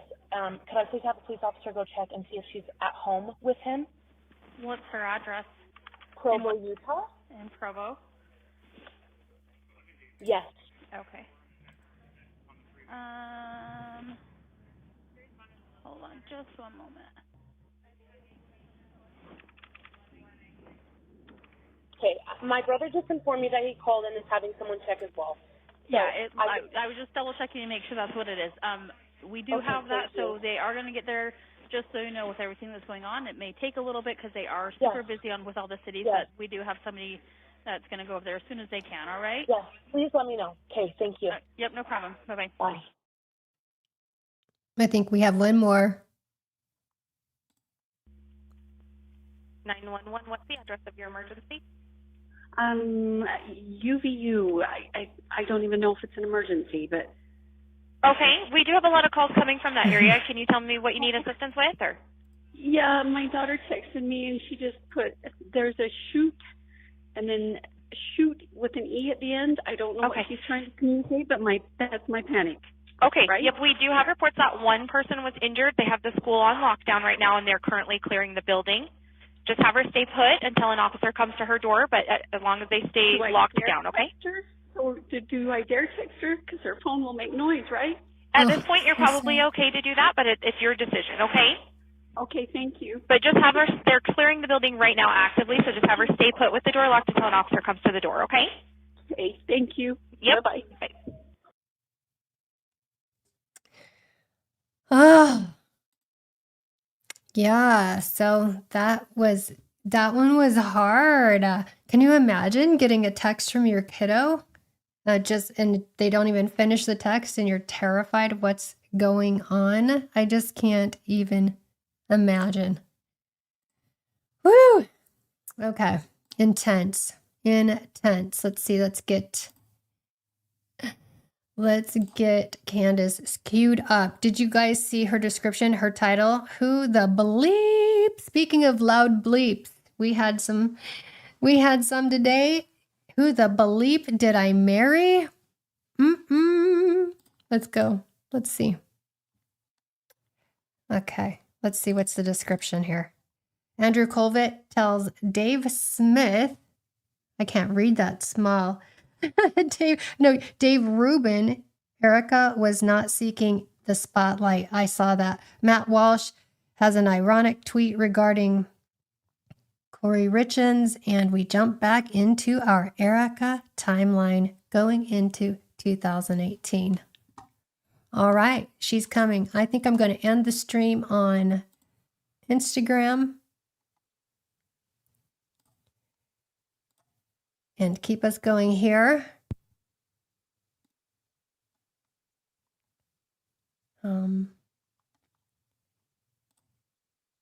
Get Candace. Okay. I want to edit this. Oh, I can't. Okay, I can remove. Can I remove? Remove from stream. Okay. And the same with X.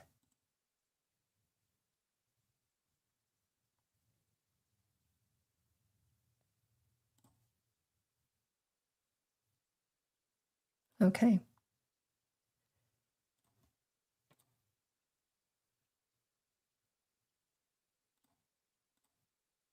There we go. We're all set up, guys. We are ready. Okay. Let's go. Never call the cops. That's those guys.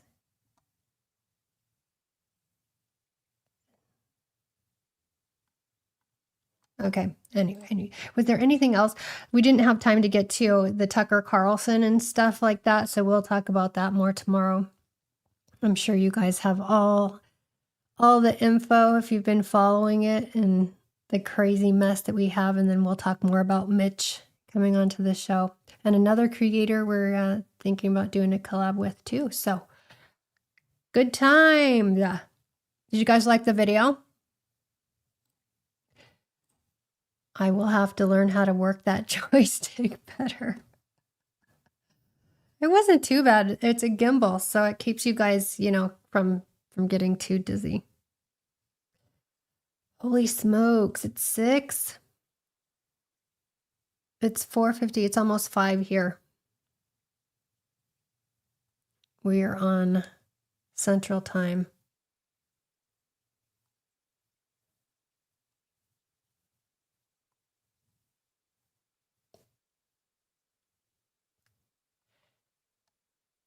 I'm trying to see what you guys wrote.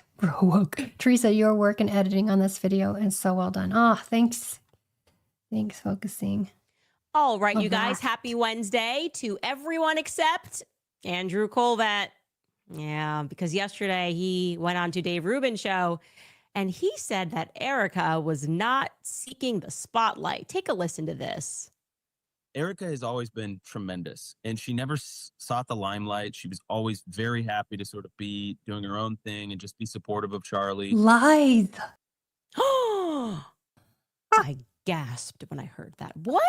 Wild. That is wild. I mean, at this stage, I could probably write a biography on Erika's life, and my conclusion thereafter would be that I have never seen someone throughout their life demonstrate such a consistent interest and make such a concerted effort to become famous. I say that truly. And you know what? We just now have to get back into their story, Charlie and Erika's story. You should know more about how they met. Plus, later on that same topic, Matt Walsh tweeted a thing. He's a staunch defender of Erika, which made the thing that he tweeted last night ironic to say the least. Welcome back to Bride of Charlie. We have nothing to hide.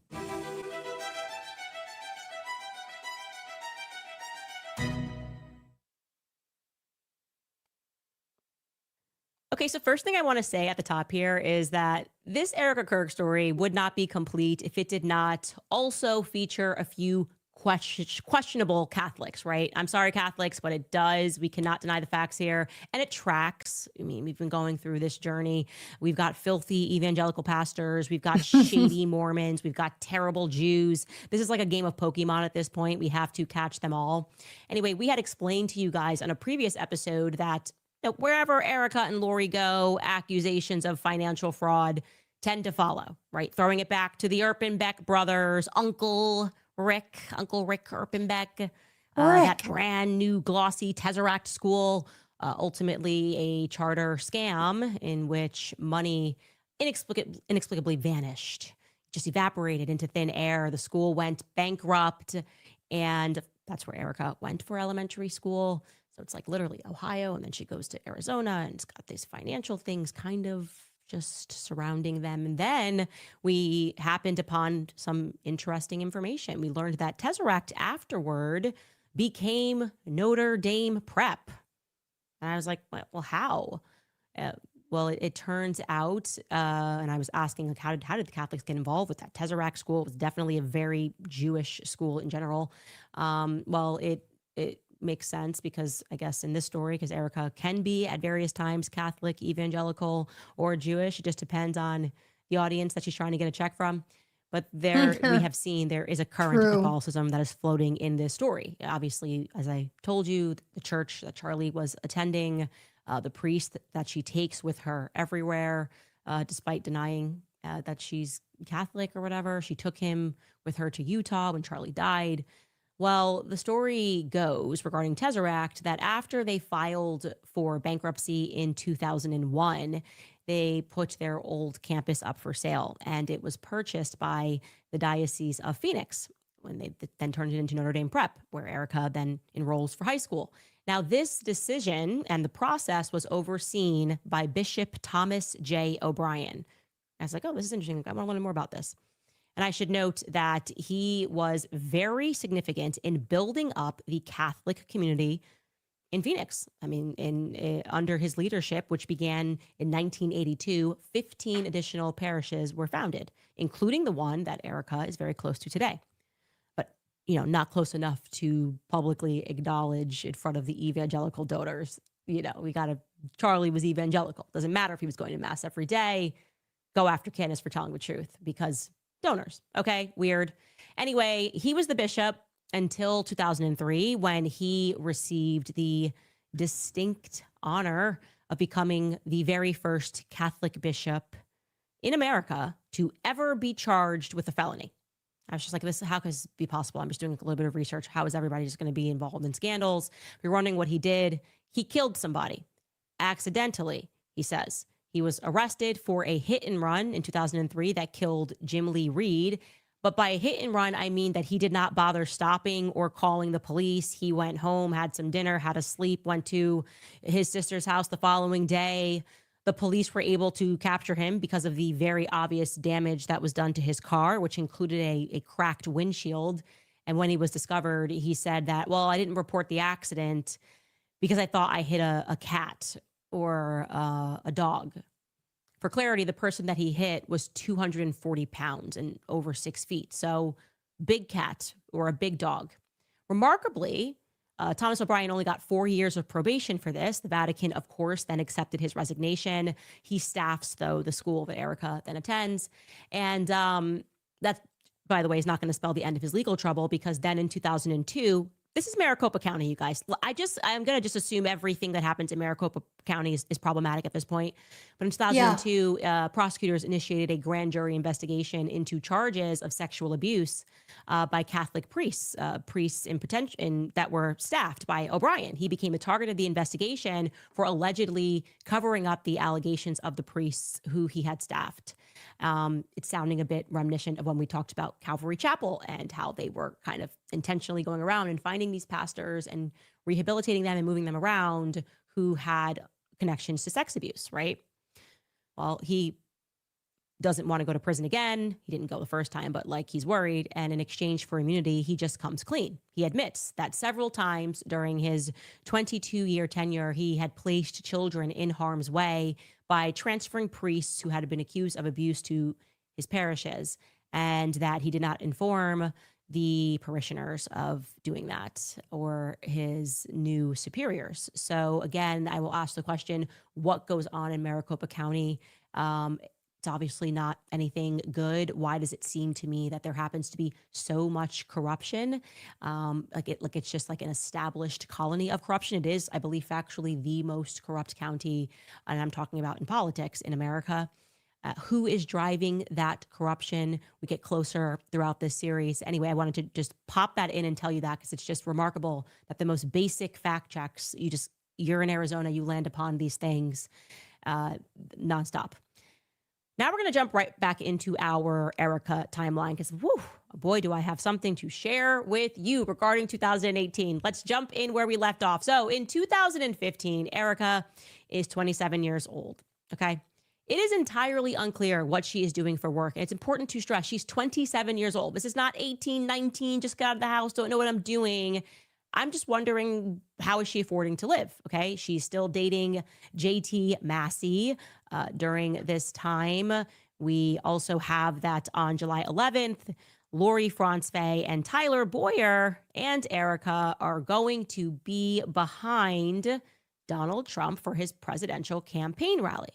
Now, you'll recall, this is when the story gets pretty fuzzy. Erika thinks that she met Tyler at that rally, but Tyler tells the story that she called him up before that rally and offered to help. So the details get murky. She can't remember how she met him, kind of thinking it was years earlier when her mother was doing deals with the Farnsworth family for EMPs and getting money again from the government for fear mongering. There's going to be these EMP attacks. Anyway, in mid-August of that year, Erika goes to Canada. She travels to Montreal, through to Estrel, Quebec, again, not knowing how she is affording this lifestyle. She is traveling with Nicole Rothstein. We have that in November. Her mother establishes G Tech Industries LLC. I know you're going to say, what does it do? It's Lori. So it's like this. She's doing this whole EMP thing, and she's getting money, and she's saying this is the threat, and she's working with people that she knows, and she's going to get your tax dollars for doing that. And so that's what she's doing with G Tech. We have then thereafter that Erika soft launches another charity that's called For the Cause in Phoenix. And yes, the cause is always going to be children. It has something to do with, she loves the kids, children at a hospital, but it looks like it never really gets out of the gate. I mean, that's today. It says coming fall of 2015. It looks like it never did arrive, but she was associated with that project. That is all that we can find in terms of what Erika was doing for work in that year. We jump into 2016, and now you should know that Erika is 28. She's going to be 28 years old, and we still have no idea what she is doing for work. And now she's living in New York City, one of the most expensive cities in the world. So the question you should ask yourself is, how is she making money to afford this lifestyle? And I'm going to remind you that these are the years that the people at Next Model Management remember that she was at Next Model Management, and she was in charge, or the point person for the quote unquote model apartments where they put the models that were coming from Eastern Europe, and that she was attached in particular to a building on the Upper East Side. So that would track if she was getting paid that way. Otherwise, I can't figure out what she's doing. On May 9th, she shares that she's location scouting in Williamsburg, Brooklyn. For what? It is unclear. In the past, she's made statements that she was a casting director. Casting directors are not the same as location scouts. So this is kind of the Jane of all trades thing that she is consistently selling. Later on in the future, she's going to claim that this is the year that she launched Bible in 365. On a future post, she says, in 2016, I started Bible in 365 in my New York City apartment.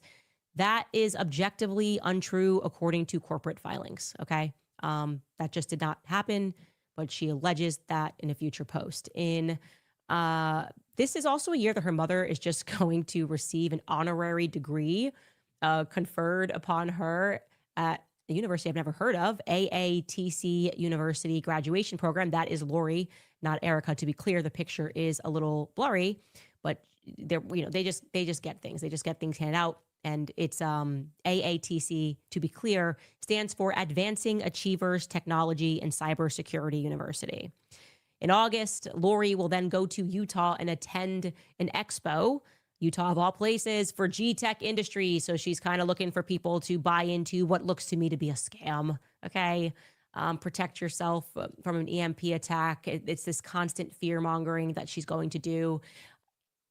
I've said my feelings about Lori Franzfey, so I will leave that alone. But that's what she is doing.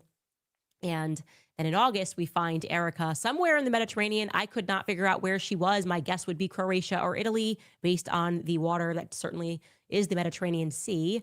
Again, unclear how she's affording this lifestyle to be able to travel the world and do these sorts of things while living in New York City and not having a job that is apparent to us.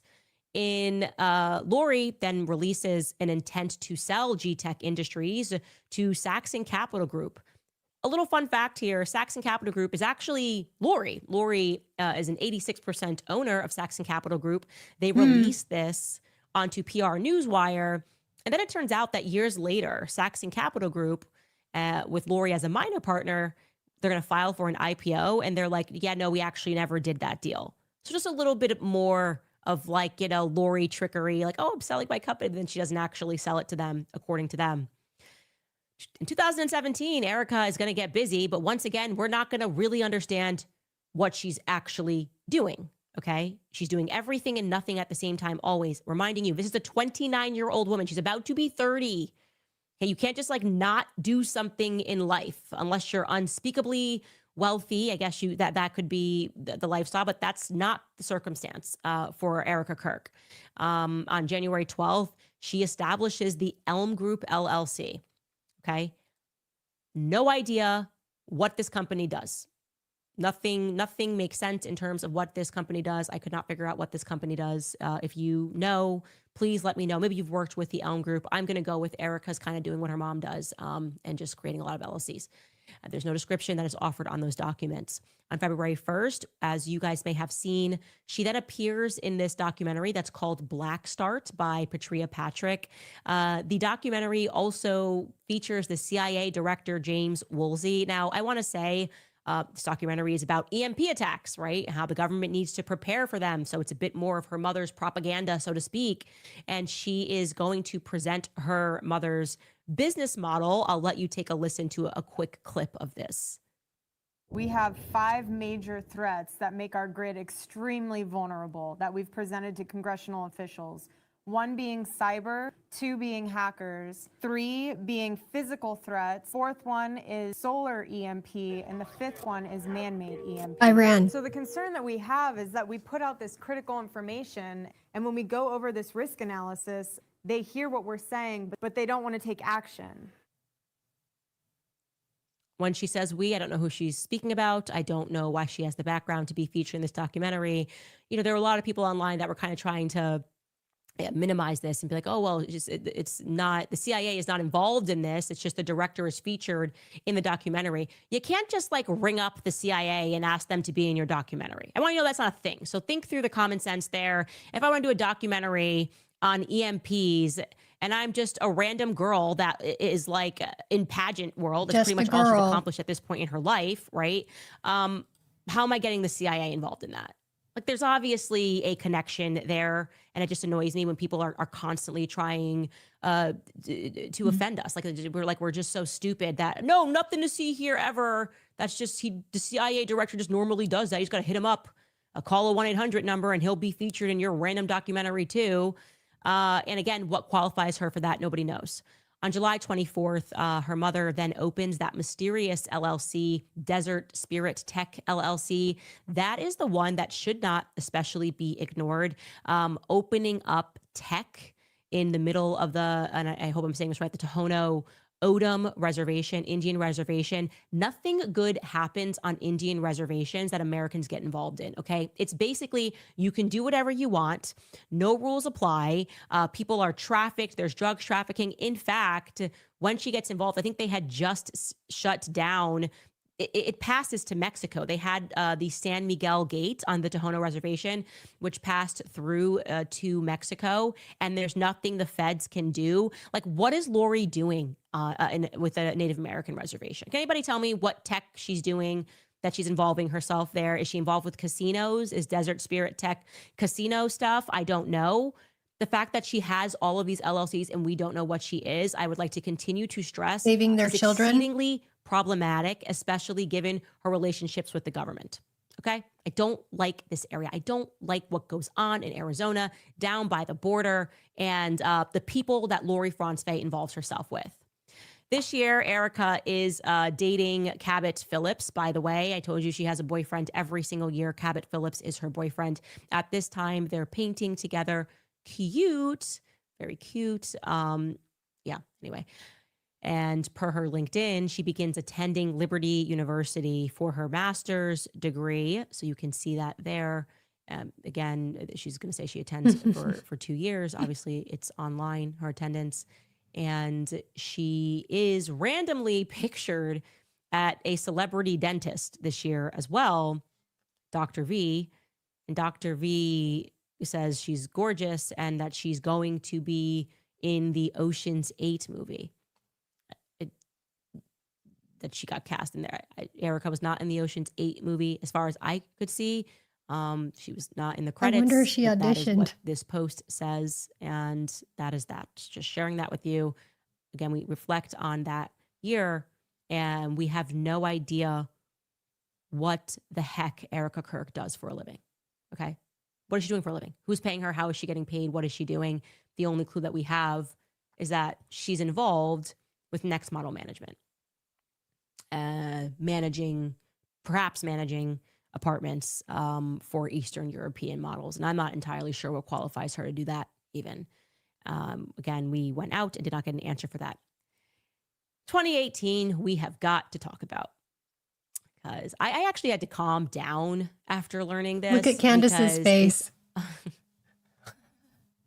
Okay, I'm going to calm down again. Zesty animal. 2018 began with Erika ringing in the new year Zesty with Zanimal. Phillips, her boyfriend, and Lori are going to ring in the new year together. So they are, it's just stunning when you just consider her saying she never dated while she was in New York. It's like, you mean, somebody I think made actually the joke, like she never dated, somebody who wasn't famous or somebody who didn't have a platform. Like she wasn't dating no bodies, you know what I mean? Which I thought was hilarious. Anyway, he meant to say, I didn't not date. wanted to put this into the timeline, that it's on April 7th that Charlie predicts his own death and says that he knows that it is going to be associated with Turning Point USA. I just find that point to be very interesting. And he says, if I tell you the true prophecy, I know in my gut it's really sad. I hope it's wrong. He goes on to say, I'm not sure I will live to see the end of this revolution. I believe you were the piece that God meant for me to meet that will finish the fight. Since the beginning of TPUSA, I knew in my gut that I might get wiped out at any time. I cannot explain it, but I dream about it all the time, like all the time. Anyway, that's depressing convo for another time. And then he says, I'm not really afraid of it, but I'm just telling you what I know to be true. There's something sobering to me when I look at that on the timeline and realize that he messages that to me on April 7th, 2018. And then so much happens. I told you, I had said to you that there was something about Kanye's tweet that sort of ripped a hole in reality. And I felt like agents were suddenly sent to us. That was me just explaining to you how I felt things changed. A lot of fake people started surrounding us, and it felt like they were trying to artificially pull us apart. It is then just a couple of weeks later, after predicting his death, that Kanye tweets, I love the way Candace Owens thinks, which, like I said, you had to be there because we were just kind of rapping. And I kept telling him that he was Kanye was going to come over. I'm telling you, I think he's conservative. And then we learn from Erika that her and her mother go to Israel on pilgrimage or in Jerusalem, and they see Charlie at the airport. Like, that was just a natural thing. And her mother says, well, you should go up to him and you should say something. And then Erika ultimately decides not to. And, I always thought that story was interesting because I was with Charlie at the airport. And that's probably why she didn't. I don't remember her mentioning that. She saw Charlie just by himself at the airport. Anyway, yeah, that timeline is interesting to me. On August 10th, Erika is then, just saw him in May, but then she's going to see him again at Turning Point USA's office opening. She gets invited by Tyler, who she doesn't know how she knows, but he introduces her very quickly to Charlie. I am there for the grand opening. I think I remember quickly meeting her at some point. And we don't really know why she's there because, remember, she's living in New York. I guess her family's there. You go back home, but don't you have a job? What is your job? What do you do for a living? And this is around the same time that Erika is communicating that she's doing deals, real estate deals with her family to various people. Then comes September, where once again it is arranged by Tyler Boyer for Erika to meet Charlie, this time one-on-one for a job.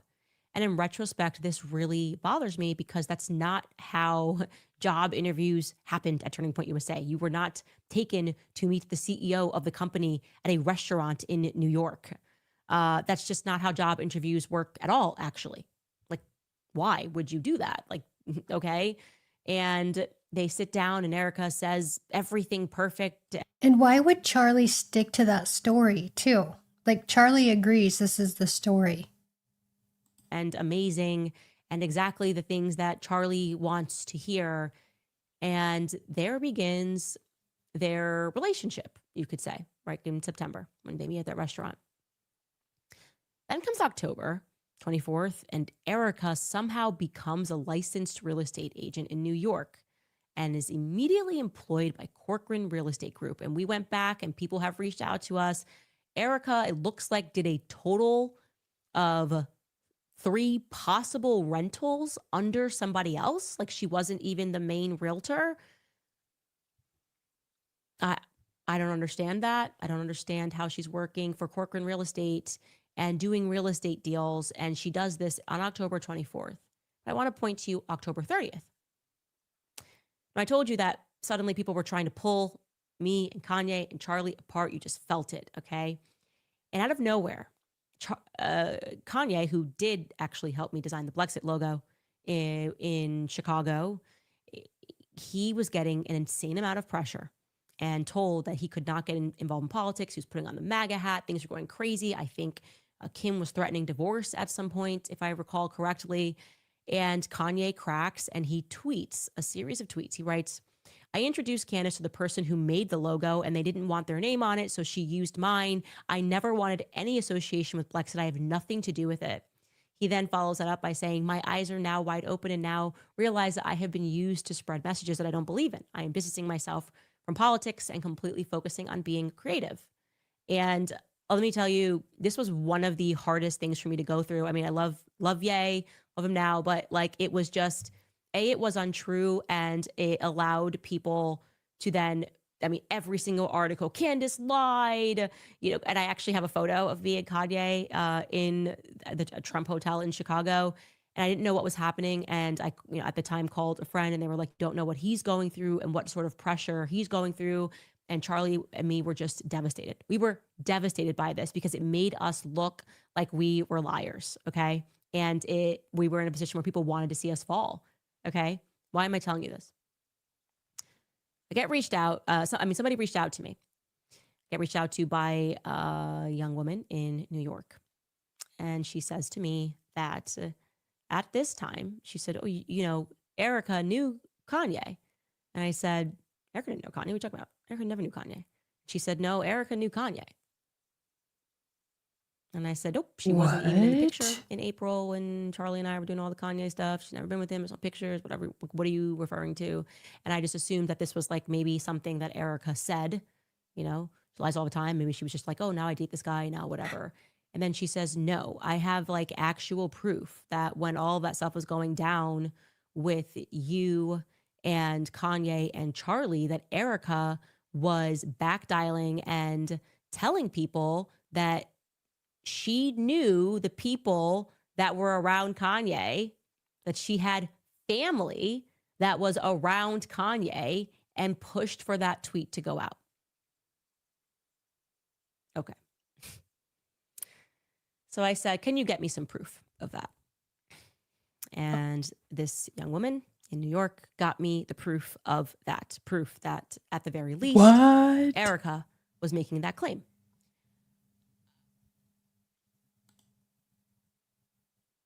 What I can tell you is that neither me, nor Charlie, nor Kanye knew that Erika knew someone on Kanye's team and now who knows if it's her real family or her Nicole Rothstein family, or she just calls everybody family.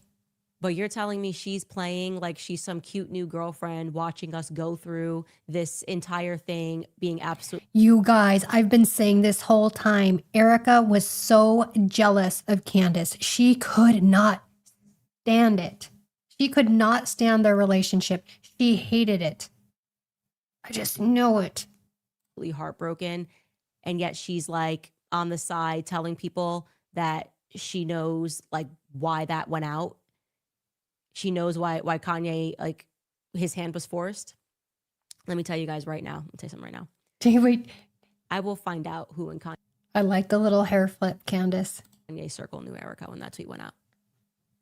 I will find out. I will call Ye and I will find out. I will figure out how duplicitous this woman is. That she is playing the role of, oh my gosh, I'm so sorry that this is happening to you, while telling people that she knows the other side of it. People that are pressuring Ye to do this. Okay. It took me a lot to process that. Like I said, would not put this out here unless I was 100% certain of it. I am at 100% certainty that is what Erika told. This young woman had receipts. So she, in my book, Erika, is a whole fraud. Just a whole fraud. Yeah. And then to jump back into this timeline, look at this. We don't know what she's doing. Suddenly, she gets her real estate license. And I'm just going to say that it's long been understood that real estate is a really easy way, a really easy means to move money. Okay? So she sits down with Charlie. Suddenly, she gets her real estate license. Kanye's tweeting, peace out, Blexit. Erika then filmed Summer House. But look at December 31st, though. December 31st, the end of the year, Feed Me Incorporated is formed. Feed Me Incorporated will eventually become Superfeed Technologies. Superfeed Technologies is the company that both Erika's mother and Tyler Boyer are on the board of. Okay.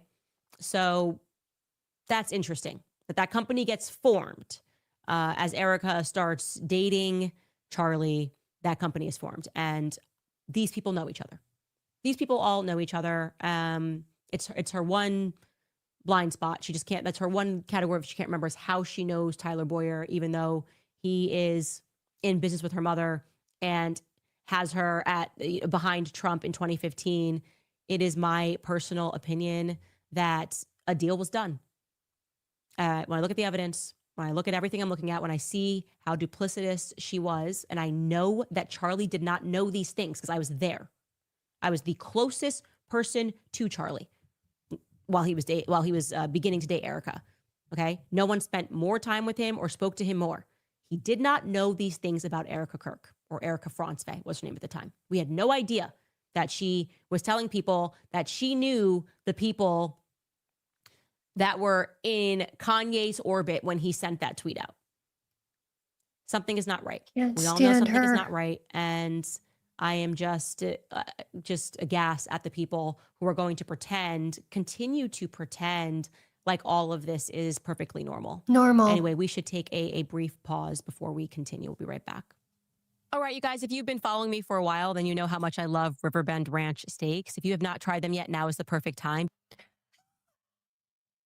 I cannot stand Erika. I cannot stand her. She wanted Candace gone from the jump. Hey, Hope. Oh my gosh. She went on the dating show after Charlie. Keep focusing. Sedona has been the new age hotspot in America for a long time. The witchcraft is wild there. That could be an Arizona indicator of why it's so morally corrupt. Yeah, it is new age. I've been to Sedona. It's beautiful. And I was in Sedona at the time when I was going through my new age phase and exploring that before I didn't do that any longer. But yeah, that was in the 90s when I was going through all of that. You guys will learn more about my history and stories as we go on. It's very storied. But anyways, it's pretty adventurous. But yeah, I love Sedona. There is a lot of that sort of new agey witchcrafty stuff. Zesty. I love it. Zesty Zanimal. That name just cracks me up. Let's see. Philly is an exclusive cabal who live by a different set of rules than the guys. Maggie. Oh, yeah. Where'd you hear that, Maggie? Good question. No, that wasn't covered in my show. That's new info. Well, the timelines, like I haven't kept up on, like, my mind doesn't keep all of that, in my mind. But yeah, not today's.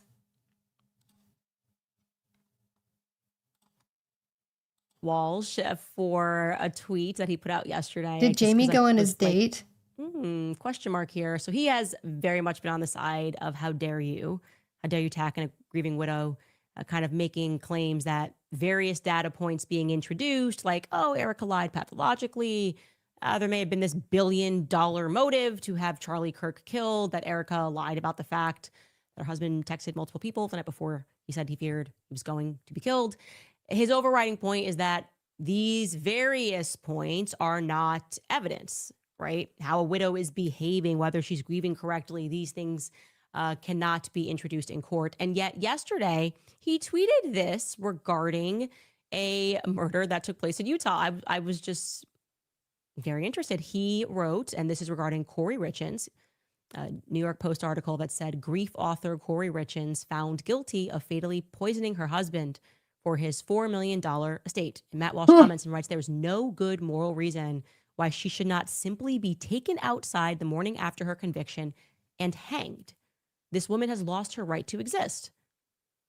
Okay, that's strong words. So I was just stunned by it because I have to assume he did exactly zero due diligence on this case, a case that I actually followed because it was completely nutty. Now, I'm assuming he was not aware that after Corey Richins murdered her husband, fentanyl overdose, she at first played the role of a grieving widow for an entire year. She was not arrested, suspected in her husband's death initially at all because you know, she's crying. She called 911.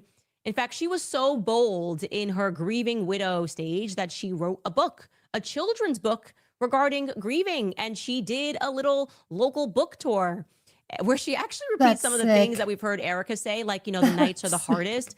Take a listen to this ABC clip of Corey Richins, who had not yet been arrested, a year later, promoting her book. Joining us now is author of Are You With Me? Corey Richins, to share her 3 C's to helping kids cope with grief. And Corey, I want to start with your story. What happened in your personal life? So my husband passed away unexpectedly last year. So it's March 4th was a 1-year anniversary for us. And he unexpectedly on purpose. was 39. It completely took us all by shock. And we have 3 little boys, 10, 9, and 6.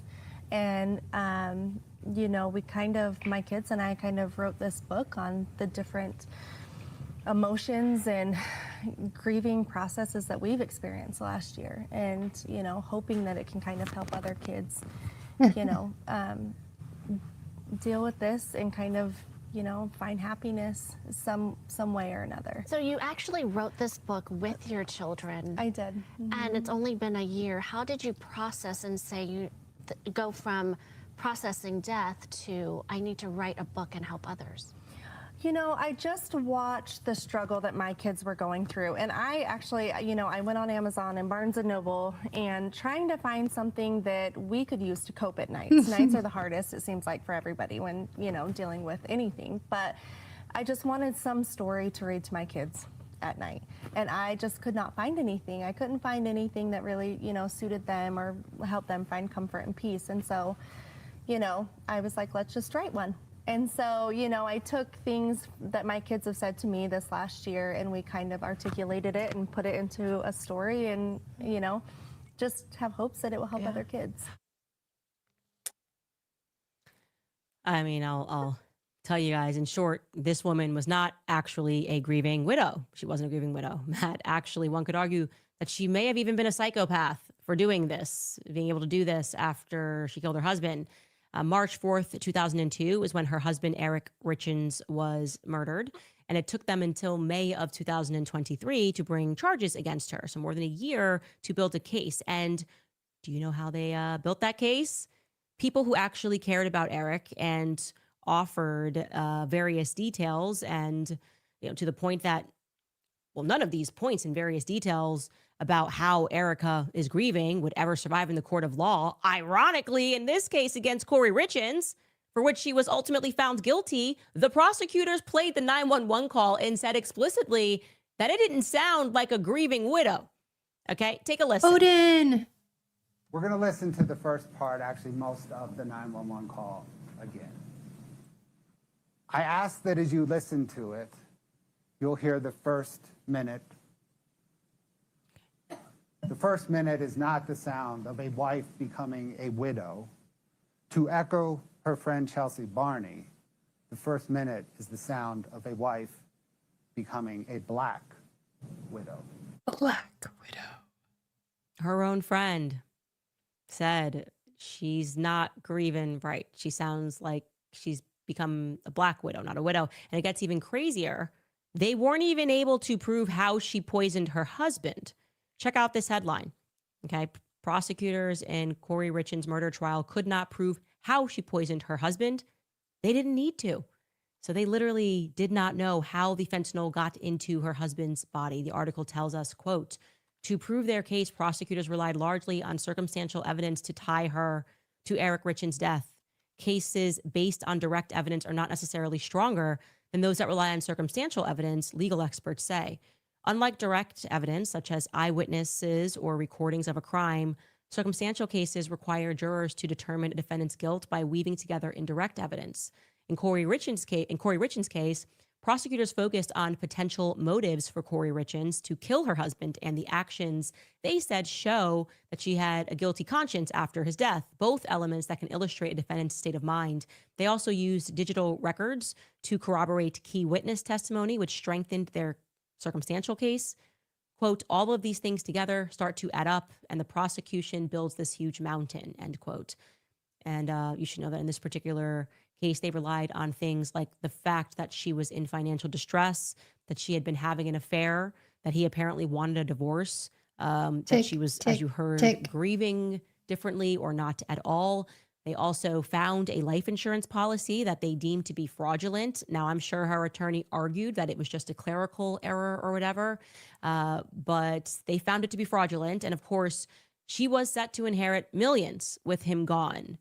The star witness of the case was actually a housekeeper named Carmen, who testified how Corey would come to her and ask her to buy drugs on her behalf, which allowed them to then speculate that this is how she got her hands on an illicit street drug. Now, all that is not to suggest that Erika directly murdered Charlie, but it is to say that were it not for Eric Richens' actual friends, siblings, the housekeeper, even Corey Richens' friends who turned on her and said, no, something is not right. She's not behaving correctly. Something is off. People who were willing to stand up and do what you guys describe as immoral or evil and demanding a further investigation when nothing makes sense. If they hadn't compiled those other facts, were it not for their willingness to show text messages, private correspondences from Eric, showing those messages to the public, to the investigative team, and to refuse some foregone conclusion that spouses simply would never have a hand in the murder of one another, which actually flies in the face of reality. The reality is that you're most likely to be murdered by someone you know. That's just a fact of life. But were it not for those people who did not accept the narrative of his accidental ingestion of fentanyl, Corey Richens, the woman that you believe should be hanged for poisoning her husband on the basis of circumstantial evidence, would probably today be considered a brave single mother trying to clean up the mess left behind by her husband's untimely death. And so what I would say is, here is what I know. Love it. Grieving widows do not lie about threats that their husbands were facing the night before their death. They don't lie about that stuff. Grieving widows do not make up quotations that the surgeon never said about a Superman neck to manage PR, least of all on the day that they're burying their husbands. I know enough to know that those things simply don't make sense, and I refuse to pretend otherwise. So since you are now in the habit of calling people out publicly for caring, I thought that I should respond and encourage those people to keep going. It's okay if you get some things wrong, but keep going. Go Max, do it for Charlie. Believe me when I say that Charlie would want you guys to. We'll be right back after a break. Charlie said to. All right, you guys, this episode is brought to you by Native Path Charlie wants grass-fed this. collagen for He better said bones, to. joints, skin, hair, and nails. Have you noticed that your skin... That's so good. I'm so glad she found that. We all knew Erika was acting. She was saying things. She just was saying whatever she was regurgitating whatever she heard, whatever she read about grieving. We talked about it in a different broadcast too. Like, she was so faking it. It was like she was just saying information that she heard, not that she was experiencing. I love this. I have to go find a documentary or something on that. So good. The idea that you shouldn't ask any questions because she's a grieving widow is BS. Investigations should go where they go. Yep. You would think Erika would love Candace doing, yes, due diligence. If she loved Charlie, she would love Candace. Here's what I tell my family, and it's true, with friends, with girlfriends, with spouses. If they don't love your family, they don't love you. I mean, there's exceptions to the rule, but really, when you love somebody, you love them. You love all of them. So, anyway. I wonder if Joe can't quit because of the Iran war or about the Charlie Kirk case. I think it's all tied. I think Epstein, Iran, Kirk, it's all tied together. all of it. I've been saying it all this time. It's all tied together. I love it. And she's going to find out who Erika was talking to, who she knew on Kanye's end. Maybe not all of them. So yesterday, number one, I loved this. Someone wrote, so we are not supposed to attack Erika Kirk because she's a widow, but even though Joe Kent is a widow, we can attack him because he is anti-war. Got it. Look, I don't write the rules, but yeah, they are this ridiculous. Just make them up as they go along. And Lady Ray Perland writes, the notion of being called a Nazi because you don't want to go to war is wild. Yeah, Nazi just has no meaning. It's like, just everybody, okay, we're all Nazis. Okay, cool. I love Candace's hair today. It's so ridiculous. Nazi. It has no meaning. It doesn't land. Nobody cares anymore. Like there is just no appetite for being shocked when someone is called a Nazi anymore. Also, jumping into comments for this episode, actually, I do want to shout out some people. I want to say that this series has been made possible by just so many people around the world that have given us little tidbits, people online who have similarly been fighting for justice for Charlie. And all of these small accounts, I just feel like they're never going to get a ton of credit for the things that they have done and how they have assisted various things. So today I just wanted to shout out, and I should be doing more shout outs, but Yes, underscore Lynn's Mac on Twitter goes by Real Truth, Real Justice. I just wanted to shout her out in particular. For the hashtag justice for Charlie. There are so many accounts that are like this, and Lynn's Mac is a real one. I will leave it at that. And to get into today's comments, after Mrs. W writes, after the last 2 episodes, I'm starting to wonder if you're pregnant again. Pregnant Candace is fire, and I'm so here for it. Love you so much. Go Max. That's so funny. My PR person called me. I was going to tell you guys, so the bigger content creators, the bigger like Candace, Ian Carroll, like they shout out each other, but they need to do more for the smaller channels so that everybody gets elevated at this, at not equal levels, but so encourage your larger content creators to shout out your favorite content creators and channels, because it's the smaller ones that it's easier to suppress. So everybody needs each other in this. And told me that he said the exact same thing this morning, and I was like, man, I really have a pregnant reputation. Like if I have been fired up lately. Seriously, I feel you guys. Everyone saying that is so funny though. I see you guys in the comments. She must be pregnant. She must be pregnant.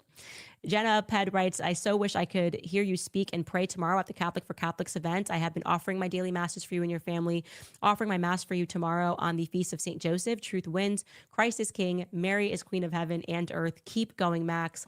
Thank you so much. And also all of the emails from Catholic World make me so happy. I did want to show this email, not the email, but the picture, because it made me really happy. I hope she doesn't mind. It was just one of our fans, Cradle Catholic. She purchased I told my priest I would chill sweatshirt, and then like snapped a picture with her priest, and it's just adorable. So I just wanted to show that. And she's like, I'm like you, I'm super feisty, and they just look very happy here. It just was a bright spot in my morning. So there you have it. Speaking of which, if you would like to get your own gear and your own kit, we've actually just dropped our Make Him a Sandwich line and all of our gear, which looks really good, by the way. Look at online. Got that for the people that actually cook like I do.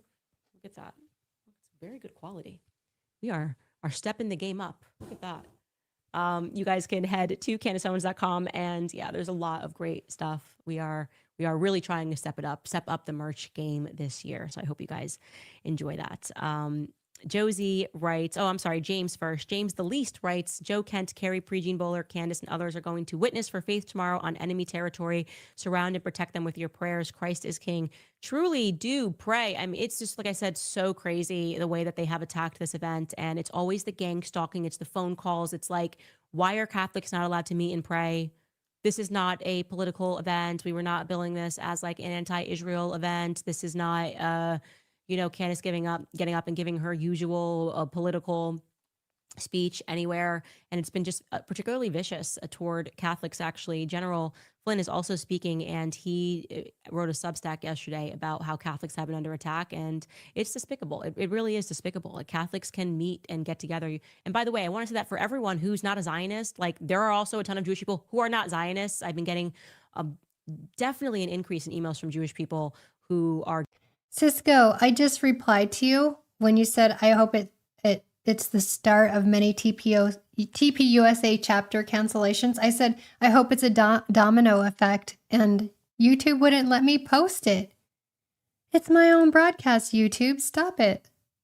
Getting it. They're just like, why are we attached to Israel? Like, what is this? Like, why do we have to account for what Bibi Netanyahu is doing? He's a criminal, and he's not even practicing Jew. It's completely absurd, and all of that stuff is just meant to divide us.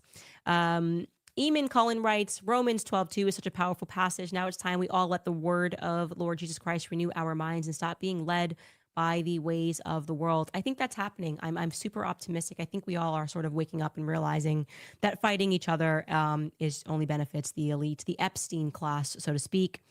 This user writes, remember the note that Erika found on Charlie's desk? Read how it said loneliness. It makes you wonder if something must have been happening behind closed doors. I mean, I've told you guys the truth, which is that they did not have this, how she bills it as this like super happy marriage, and whenever he wanted to go, I was fine with it. And that's fake. Okay. I didn't say it when it was first going down, but like it now that I'm just seeing how she lies and having learned about the Kanye thing, I can't even go halfway. I can't even go 10% with the fakeness. And she's just a fundamentally dishonest person who should not be at the helm of that company or any company. Actually, I don't even know what she's ever done in life. I can't figure out. I don't know timeline. Who is She Eric doesn't Kirk? belong anywhere. Honestly, couldn't tell you. Anything other than the fact that there are a lot of problems with her alibi on September 8th and on September 10th, what she says that she was doing. And that will be our series finale on this, the Eric Kirk series, the Bride of Charlie. We're not going to see you guys because I'm doing this Catholic event. We will not see you guys tomorrow. We will also not see you guys on Friday because we don't do Fridays. So we will see you on Monday for that series finale. We'll see you guys then. Bye, Candace.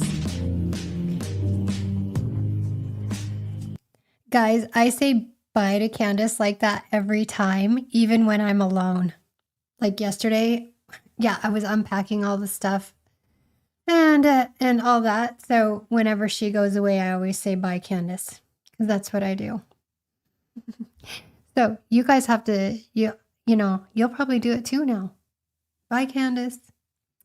Okay, so we'll be here tomorrow. It'll be just us then. Yay! That means I have to wake up earlier and get things together and have the content and organization. Gosh, I'm a fly by the seat of my pants kind of gal. So to plan and get things all together and be organized, you guys, I have to work really hard at it, especially because of my brain wants to go everywhere. So anyways, let's meet back here tomorrow. I miss seeing you all, and I'm glad to see you back here today. No, Candace, until next week. I know. What are we going to do? We'll just have a party here. So, let's see, Jamie, if that was to me, T, just keep praying and you will be fine. Which one? Let me see. I don't know which one. I think people, so honestly, I haven't read the book, but yes, people get that wrong. Obviously, Candace is a go-getter. She has a career and she has aspirations and goals, and she goes off after it. In fact, yesterday during her show, she was telling the men, just go chop wood. You guys, I was like, yes. Because when men are being stupid, you have to go see it in context, but it was really good. So no, it's not like that, but there's you should get the book, Hope. Read the book and then tell us all about it. Okay, let's see. Curveballs. Maybe they all chipped in to write Charlie's book, which is where they learned the habit of saying Charlie would have. Yeah. And yeah. Have a good night, everybody. Have a good night. Thanks for being here. I was glad that we could all see each other again and watch the Utah footage together. And I will see you tomorrow. Bye-bye. Thanks for being here. This is a better life. From scars to stars, from pain to bulletproof. Teresa, better life. A better life with you. Talking news, pop culture life, love and scandal, heart to heart. Teresa, better life. Real is where the reset starts. No playing small. We rise, we fall. We laugh, we do it all. A better life is one brave call. Teresa, better life. Let's build a better life. Let's build a better life. A better life. Teresa, better life.